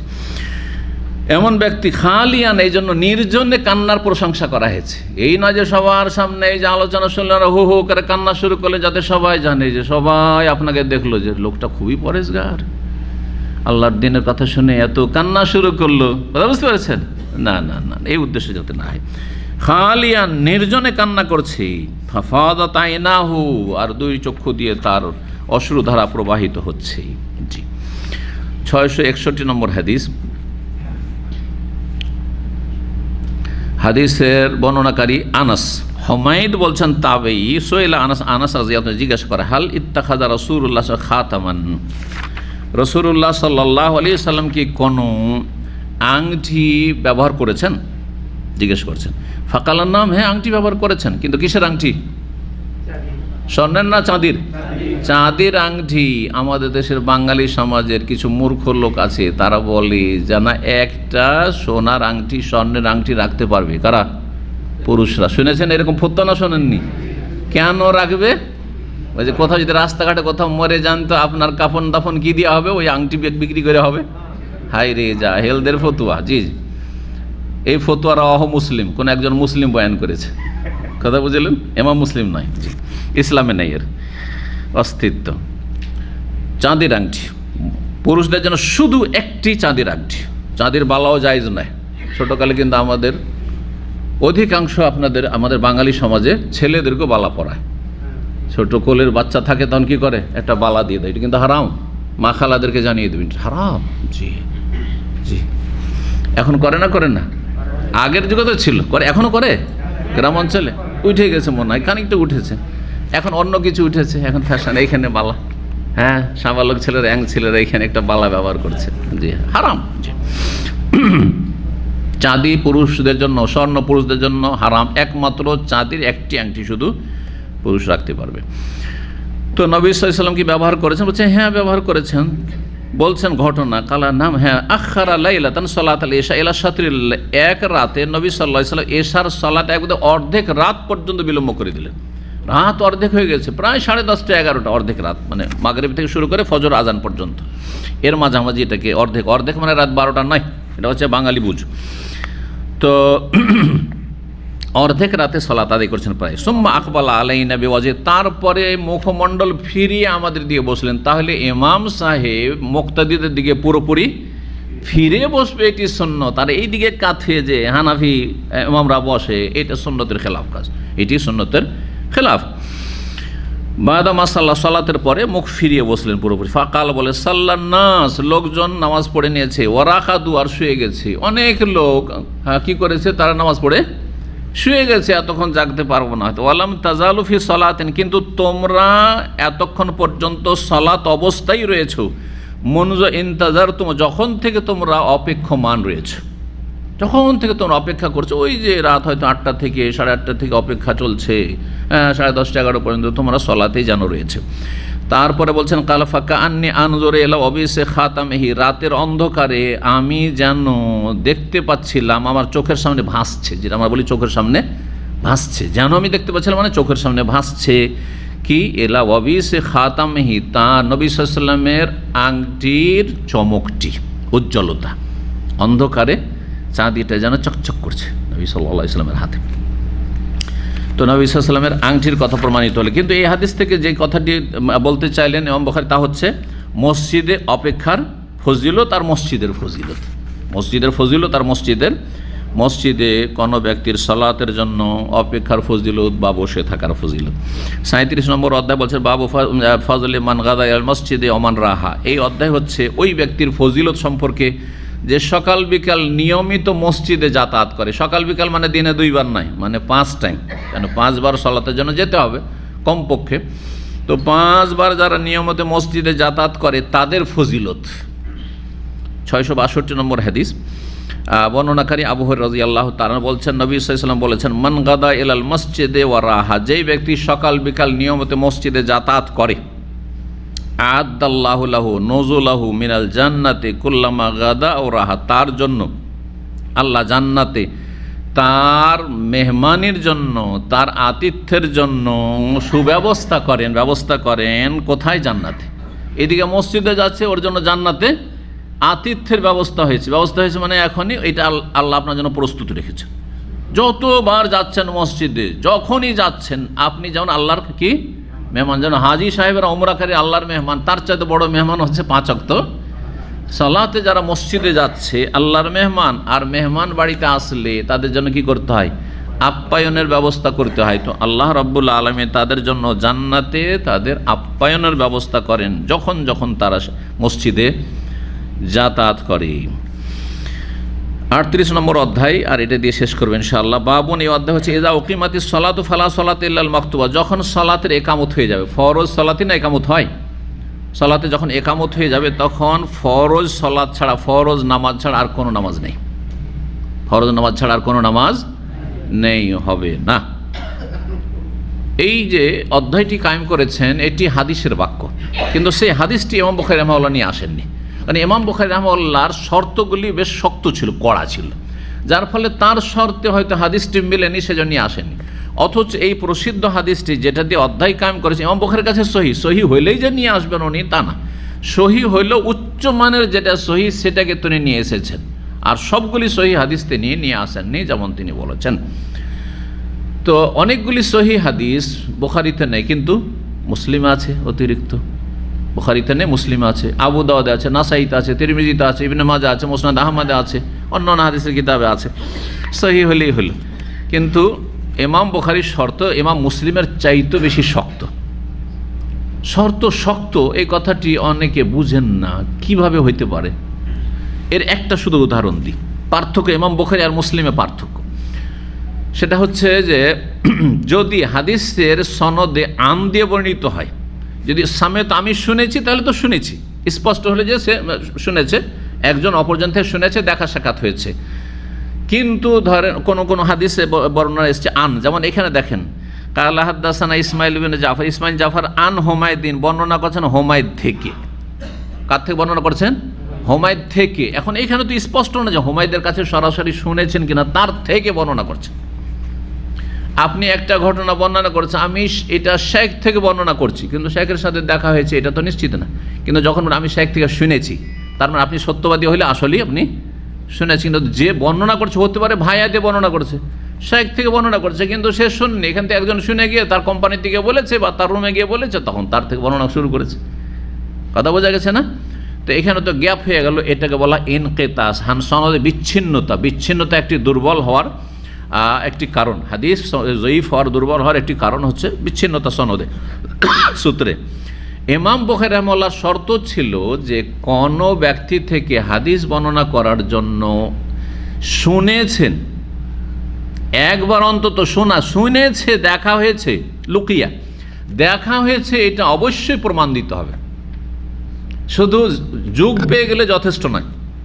যেমন উদাহরণ দিই, আমি শেখ বিন বাজ রাহিমাহুল্লাহর যুগ পেয়েছি, শেখ ইবনে উসাইমিন রাহিমাহুল্লাহর যুগ পেয়েছি, আর শেখ নাসিরুদ্দিন আলবানীরও যুগ পেয়েছি। এই বিংশ শতাব্দীর 3 জন পৃথিবীর সবচেয়ে বড় আলেমের যুগ পেয়েছি, কিন্তু 2 জনের সাথে সরাসরি দেখা হয়েছে। শেখ বিন বাজের সাথে 2 বার দেখা হয়েছে, শেখ ইবনে উসাইমিন রাহিমাহুল্লাহর সাথে অনেকবারই দেখা হয়েছে মসজিদ হারামের ছাদের ওপর। তারপরে ওনার মসজিদে যেখানে দার্স বেশি, সরাসরি আমি ওনার ছাত্র, অল্প সময়ের হইল, তো দেখা হয়েছে। কিন্তু আলবানী রাহিমাহুল্লাহ যেহেতু জর্ডনে থাকতেন, আম্মানে, মদিনায় যখন আমরা ছাত্র তখন মদিনায় একবার এসেছিলেন। তো এসেছেন জোহরের আগে বা সকালবেলা, আমরা খবর পেয়েছি ঠিক আসরের সময়। যেমনই খবর পেলাম তাড়াতাড়ি করে গেলাম মসজিদে নববী, তার ওখান থেকে যাব যে কোথায় উনি আছেন দেখা করব। তো গিয়ে পৌঁছিলাম, শুনলাম যে উনি উমরাতে রওনা হয়ে গেছেন মক্কার উদ্দেশ্যে, একটু আগে চলে গেলেন, দেখা হইল না। এখন যদি এই বিষয়গুলো বিস্তারিত না জানা থাকে তাহলে যুগ তো আমি পেয়েছি, তাহলে কেউ তো বলে দিতে পারে যে শেখ আলবানি থেকে অনেক কথা বর্ণনা করেন, আলবানির সাথে কি হয়েছে, দেখা হয়েছে, কিন্তু কথাটা তো মিথ্যা হয়ে গেল না, কথা মিথ্যা হলো না। তো যুগ পাওয়া যথেষ্ট নয়। ইমাম বুখারীর কাছে সাক্ষাৎ হয়েছে কোথায় এটা প্রমাণিত হইতে হবে, কথা বোঝা গেছে। পক্ষান্তর ইমাম মুসলিম বলছেন আন দিয়ে যদি বর্ণনা করে, আন করে আনা যেটা বলা হয়, তাহলে যুগ পাওয়া এবং তার সাথে সাক্ষাতের সম্ভাবনায় যথেষ্ট, সাক্ষাতের সম্ভাবনায় যথেষ্ট, সাক্ষাৎ প্রমাণ করা জরুরি না। তাহলে কার শর্ত বেশি শক্ত হইল? ইমাম বুখারী শর্ত শক্ত হইল। তাহলে ইমাম মুসলিম রাহিমাহুল্লাহর কাছে কিন্তু যুগ পেয়েছি মুআসসারা, একটা শর্ত হচ্ছে মুআসসারা, যুগ পেয়েছি আমি আলবানির। 2 নম্বর সাক্ষাতের সম্ভাবনা, খুবই সম্ভাবনা। আমি মদিনা ইউনিভার্সিটি পড়েছি, তিনি মদিনা ইউনিভার্সিটি পড়িয়েছেন একসময়, কিন্তু আমার আগে, তারপর চলে গেছেন। তারপরে আমি থাকাকালীন তিনি সৌদি আরবে এসেছেন, তাহলে সম্ভাবনা আছে না নেই? সম্ভাবনা আছে, কিন্তু সামান্য হয়তো আধা ঘন্টার জন্য বা অল্প সময়ের জন্য দেখা সাক্ষাৎ দেওয়া হইল না, আর আমি কোনোদিন জর্ডনে গেলাম না, তো সম্ভাবনাও আছে আর যুগও পেয়েছি। তো ইমাম মুসলিমের কাছে সনদটা একবারে অবিচ্ছিন্ন হয়ে যায় কি না? কিন্তু ইমাম বুখারীর কাছে না বিচ্ছিন্ন, কারণ সম্ভাবনা নেই। উনি জর্ডনে আর আপনি জর্ডন কোনোদিন যাননি, উনিও আপনি সৌদি আরব থাকাকালীন আসেননি বা এসেছেন, কিন্তু আপনার সাথে কোথায় দেখা হয়েছে, কোথায় মোলাকাত শর্ত, কোথায় দেখা হয়েছে, দেখা তো হয়নি, কোনো প্রমাণ নেই, বোঝা গেল না? তো এই জন্য অনেক সহিহ হাদিস, তার মানে এই নয় যে ওই হাদিসটি জয়ীফ, কিন্তু অনেক সহিহ হাদিস আছে, কিন্তু তার শর্ত শক্ত হওয়ার কারণে তিনি হাদিস নিজের কিতাবে নিয়ে আসেননি। তার মধ্যে এই হাদিসটি, এজা ওকিমাতি সলাত, নবী সাল্লাল্লাহু আলাইহি ওয়াসাল্লাম বলছেন যখন সলাতের একামত হয়ে যাবে, ফালা সলাতা, কোনো নামাজ চলবে না, হবে না, ইল্লাল মাকতুবা, ফরজ, ওই ফরজ নামাজ ছাড়া, ওই ফরজ সলাত ছাড়া। মুসনাদ আহমদ আর একটি রিওয়ায়াত রয়েছে, যদিও তাদের দুর্বলতা, ইল্লাল্লাতি ওকিমাত লাহা, এজা ওকিমাতি সলাত ফালা সলাত ইল্লাল্লাতি ওকিমাত লাহা, যেই সলাতের একামত হলো ওই সলাত, ওই নামাজ ছাড়া অন্য কোনো নামাজই হবে না। তাহলে আমাদের হানাফি ভাইরা তাদের মসজিদগুলিতে, এমনকি সৌদি আরবেও ফজরের একামত হয়ে গেছে, জামাত চলছে, আর আসার পরে কেউ বারান্দাতে, কেউ কোনো পিলারের আড়ে, যেখানে সেখানে সুন্নত চালিয়েই যাচ্ছে। আগে থেকে যারা চালাচ্ছে তারাও ছাড়েন না, আর এমনকি পরে এসে জামাত শুরু হয়ে গেছে মসজিদ ঢুকে, তারপর আগে সুন্নত পড়বে, তারপরে যা পেলো, হয় জামাত পেলো না হয় পেলো না, প্রথম রাকাত তো পেলোই না হয়তো, তারপরও জামাত ধরবে না, এই নামাজ হবে? এই হাদিসের আলোকে হবে না। ফালা সালাতা, কোনো নামাজ নেই, হবে না, ইল্লাল মাকতুব, ফরজ ছাড়া, আপনাকে ফরজে লাগতে হবে। শুধু ছাড় কতটা আছে, একজন লোক সুন্নাত শুরু করেছে অথবা তাহিয়াতুল মসজিদ শুরু করেছে, আর তারপরে একামত হয়ে গেল, আর সেই ব্যক্তি অলরেডি 1 রাকাত পড়ে ফেলেছে, 1 রাকাত শুধু বাকি আছে, 1 রাকাত পড়ে প্রথম রাকাতে লেগে যেতে পারে, শুধু তাকবীর তাহরিমটা হয়তো পাবে না, যেটা উত্তম ছিল, কিন্তু প্রথম রাকাতটা পেয়ে যাবে। রুকুর আগে সে ফিনিশ করে নিয়ে তেলাওয়াত চলতে চলতে হইতে, অথবা রুকুর আগে গিয়ে বা রুকুতে গিয়ে লেগে যেতে পারবে, তাহলে প্রথম রাকাত পেয়ে গেল। তাহলে বাকিটা কমপ্লিট করে নেবে, মানে 1 রাকাত কমপ্লিট করে নেবে। কিন্তু যদি দেখা যায় যে এই ইমাম তাড়াতাড়ি পড়ায়, আর আমি যদি এই দ্বিতীয় রাকাতটা পুরা করতে যাই, তাহলে আমার 1 রাকাত ছুটে যাবে, ফরজের মসবুক হয়ে যাবে, আবার পরে কাজা করতে হবে আমাকে 1 রাকাত। তো সেটা না করে সে সাথে সাথে নামাজকে কি করে দিবে, ভঙ্গ করে দিবে, তাতে কোনো গুনাহ নেই, কোনো গুনাহ নেই। কারণ আপনি বেশি গুরুত্বপূর্ণ সালাতের জন্য যেটা গুরুত্বপূর্ণ সেটাকে ছেড়েছেন। এটাও গুরুত্বপূর্ণ আপনার সুন্নাত বা তাহিয়াতুল মসজিদ, কিন্তু তার চেয়ে অনেক অনেক বেশি গুরুত্বপূর্ণ হচ্ছে আপনার ফরজ সালাত। আশা করি বুঝতে পেরেছেন। হাদিস একটি মাত্র রয়েছে, আবদুল্লাহ বিন মালিক বিন বুহাইনা থেকে বর্ণিত হয়েছে হাদিস। এই আবদুল্লাহ বিন মালিক বিন বুহাইনা, দেখেন আবদুল্লাহর পরে বিন, কার কাছে বুখারী আছে হাতে? কার কাছে বুখারী আছে? দেখেন আরবিতে, দেখলে বাংলা দেখছেন তাহলে তো কাজ হবে না। আবদুল্লাহ বিন মালিক, 2 নামের মাঝখানে যখন ইবন পড়বে তখন হামজা হজফ হয়ে যাবে। যদি বাব্বাটা সম্পর্ক হয় তাহলে কি হয়ে যাবে? দেখেন হামজাটি নাই, কিন্তু হামজা লিখিত নেই আর উচ্চারণও নেই, বিন। কিন্তু তারপরে দেখেন মালিকের পরে মালিকিন ইবনে বুহাইনা, সেখানে হামজা লেখা আছে, তাহলে বোঝা গেল যে আবদুল্লাহর বাপের নাম মালিক, কিন্তু মালিকের বাপের নাম বুহাইনা নয়। তো মালিকের বাপের নাম যদি বুহাইনা হতো তাহলে এখানে হামজা হইতো না।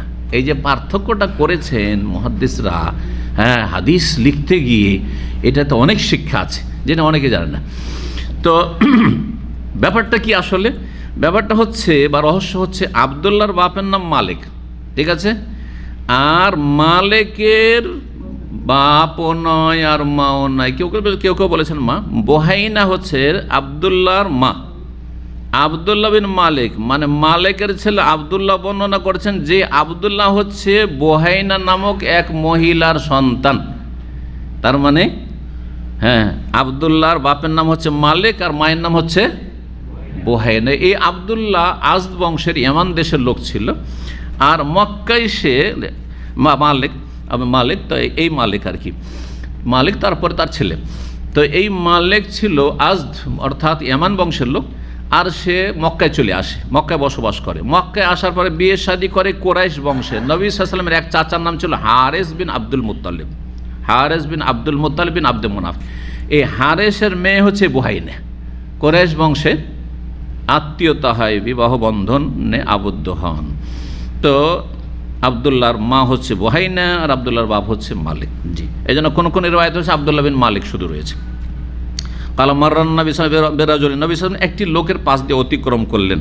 তারপরে হাদিস অন্য সনদে বর্ণনা করেছেন ওই হাদিসটি, সামিয়তু রাজুলাম মিনাল আজদ, আমি একজন ব্যক্তির কাছে শুনেছি, হাফস বলছেন আজদ বংশের, তার নাম ছিল মালিক বিন বুহাইনা। মালিক বিন বুহাইনা না আবদুল্লাহ বিন মালিক বুহাইনা, এই বর্ণনাটি আবদুল্লাহ থেকে না তার বাপ থেকে, দুই রকমের বর্ণনা রয়েছে, কিন্তু প্রসিদ্ধ হচ্ছে আবদুল্লাহ বিন মালিক থেকে। তো দেখেন আবদুল্লাহ মালিকের পরে ইবনে বুহাইনা, মালিক আসলে ছিল আবদুল্লাহ আর তার বাপের নাম মালিক, আর ইবনে বুহাইনা, বুহাইনা তার মা। আর কেউ কেউ বলেছেন যে মালিকের মায়ের নাম হচ্ছে বুহাইনা। রাসূলুল্লাহ সাল্লাল্লাহু আলাইহি ওয়াসাল্লাম দেখলেন একজন ব্যক্তিকে দেখলেন, ওয়াকাদ ওকিমাতিস সালাত, সালাতের ইকামত হয়ে গেছে, কিন্তু সেই লোকটি 2 রাকাত নামাজ পড়ছে। একামত হওয়ার পরও সালাত পড়েই যাচ্ছে। ফালাম্মান সারাফা রাসূলুল্লাহ সাল্লাল্লাহু আলাইহি ওয়াসাল্লাম যখন সালাম ফিরলেন, দেখছেন যে লাসা বেহিন নাস, লোকেরা তাকে চারিদিক দিয়ে ঘিরে নিয়েছে। সাহাবায়ে কেরামরা তাকে ঘিরে নিয়েছে যে এইদিকে জামাত চলছে, তুমি সুন্নত পড়ছো, মানে তুমি কোন নামাজ পড়ছো, নাকি তুমি ফজরে 4 রাকাত পড়ছো, তাকে ঘিরে নিয়েছে। তার মানে সাহাবায়ে কেরাম কেউ সুন্নতের খেলাফ কাজ করলে তারা সজাগ হয়ে যেত, এটা কোন কাজ করছো তুমি, হ্যাঁ, এটা কোনো সংকীর্ণতা না, কেন ভুল কাজ করছো, তোমার ইবাদত এভাবে কবুল হবে না তো, বিদাতি তরিকায়। লাসা বেহিন নাস মানে আহাতা বেহিন নাস। ফাকালাহু রাসূলুল্লাহ সাল্লাল্লাহু আলাইহি ওয়াসাল্লাম, রাসূলুল্লাহ সাল্লাল্লাহু আলাইহি ওয়াসাল্লাম তাকে বললেন আসুবহু আরবান, নবী সাল্লাল্লাহু আলাইহি ওয়াসাল্লাম তাকে বললেন যে কি সকালের নামাজ কি 4 রাকাত নাকি, তুমি এখানে 2 রাকাত, আবার আমাদের সাথে 2 রাকাত, 4 আসুবহু আরবান, সকালের ভোরের নামাজ ফজরের নামাজ কি 4 রাকাত নাকি, এই বলেছেন রাসূলুল্লাহ সাল্লাল্লাহু আলাইহি ওয়াসাল্লাম। আর তারপরে সনদে বিভিন্ন যে আরও সমর্থক হাদিসগুলি রয়েছে, সেই হাদিসগুলি এখানে বর্ণনা করা হয়েছে। এখানে আজকের আলোচনা শেষ করছি। ওয়া সাল্লাল্লাহু আলা নবিয়িনা মুহাম্মদ ওয়া আলা আলিহি ওয়া সাহবিহি আজমাইন।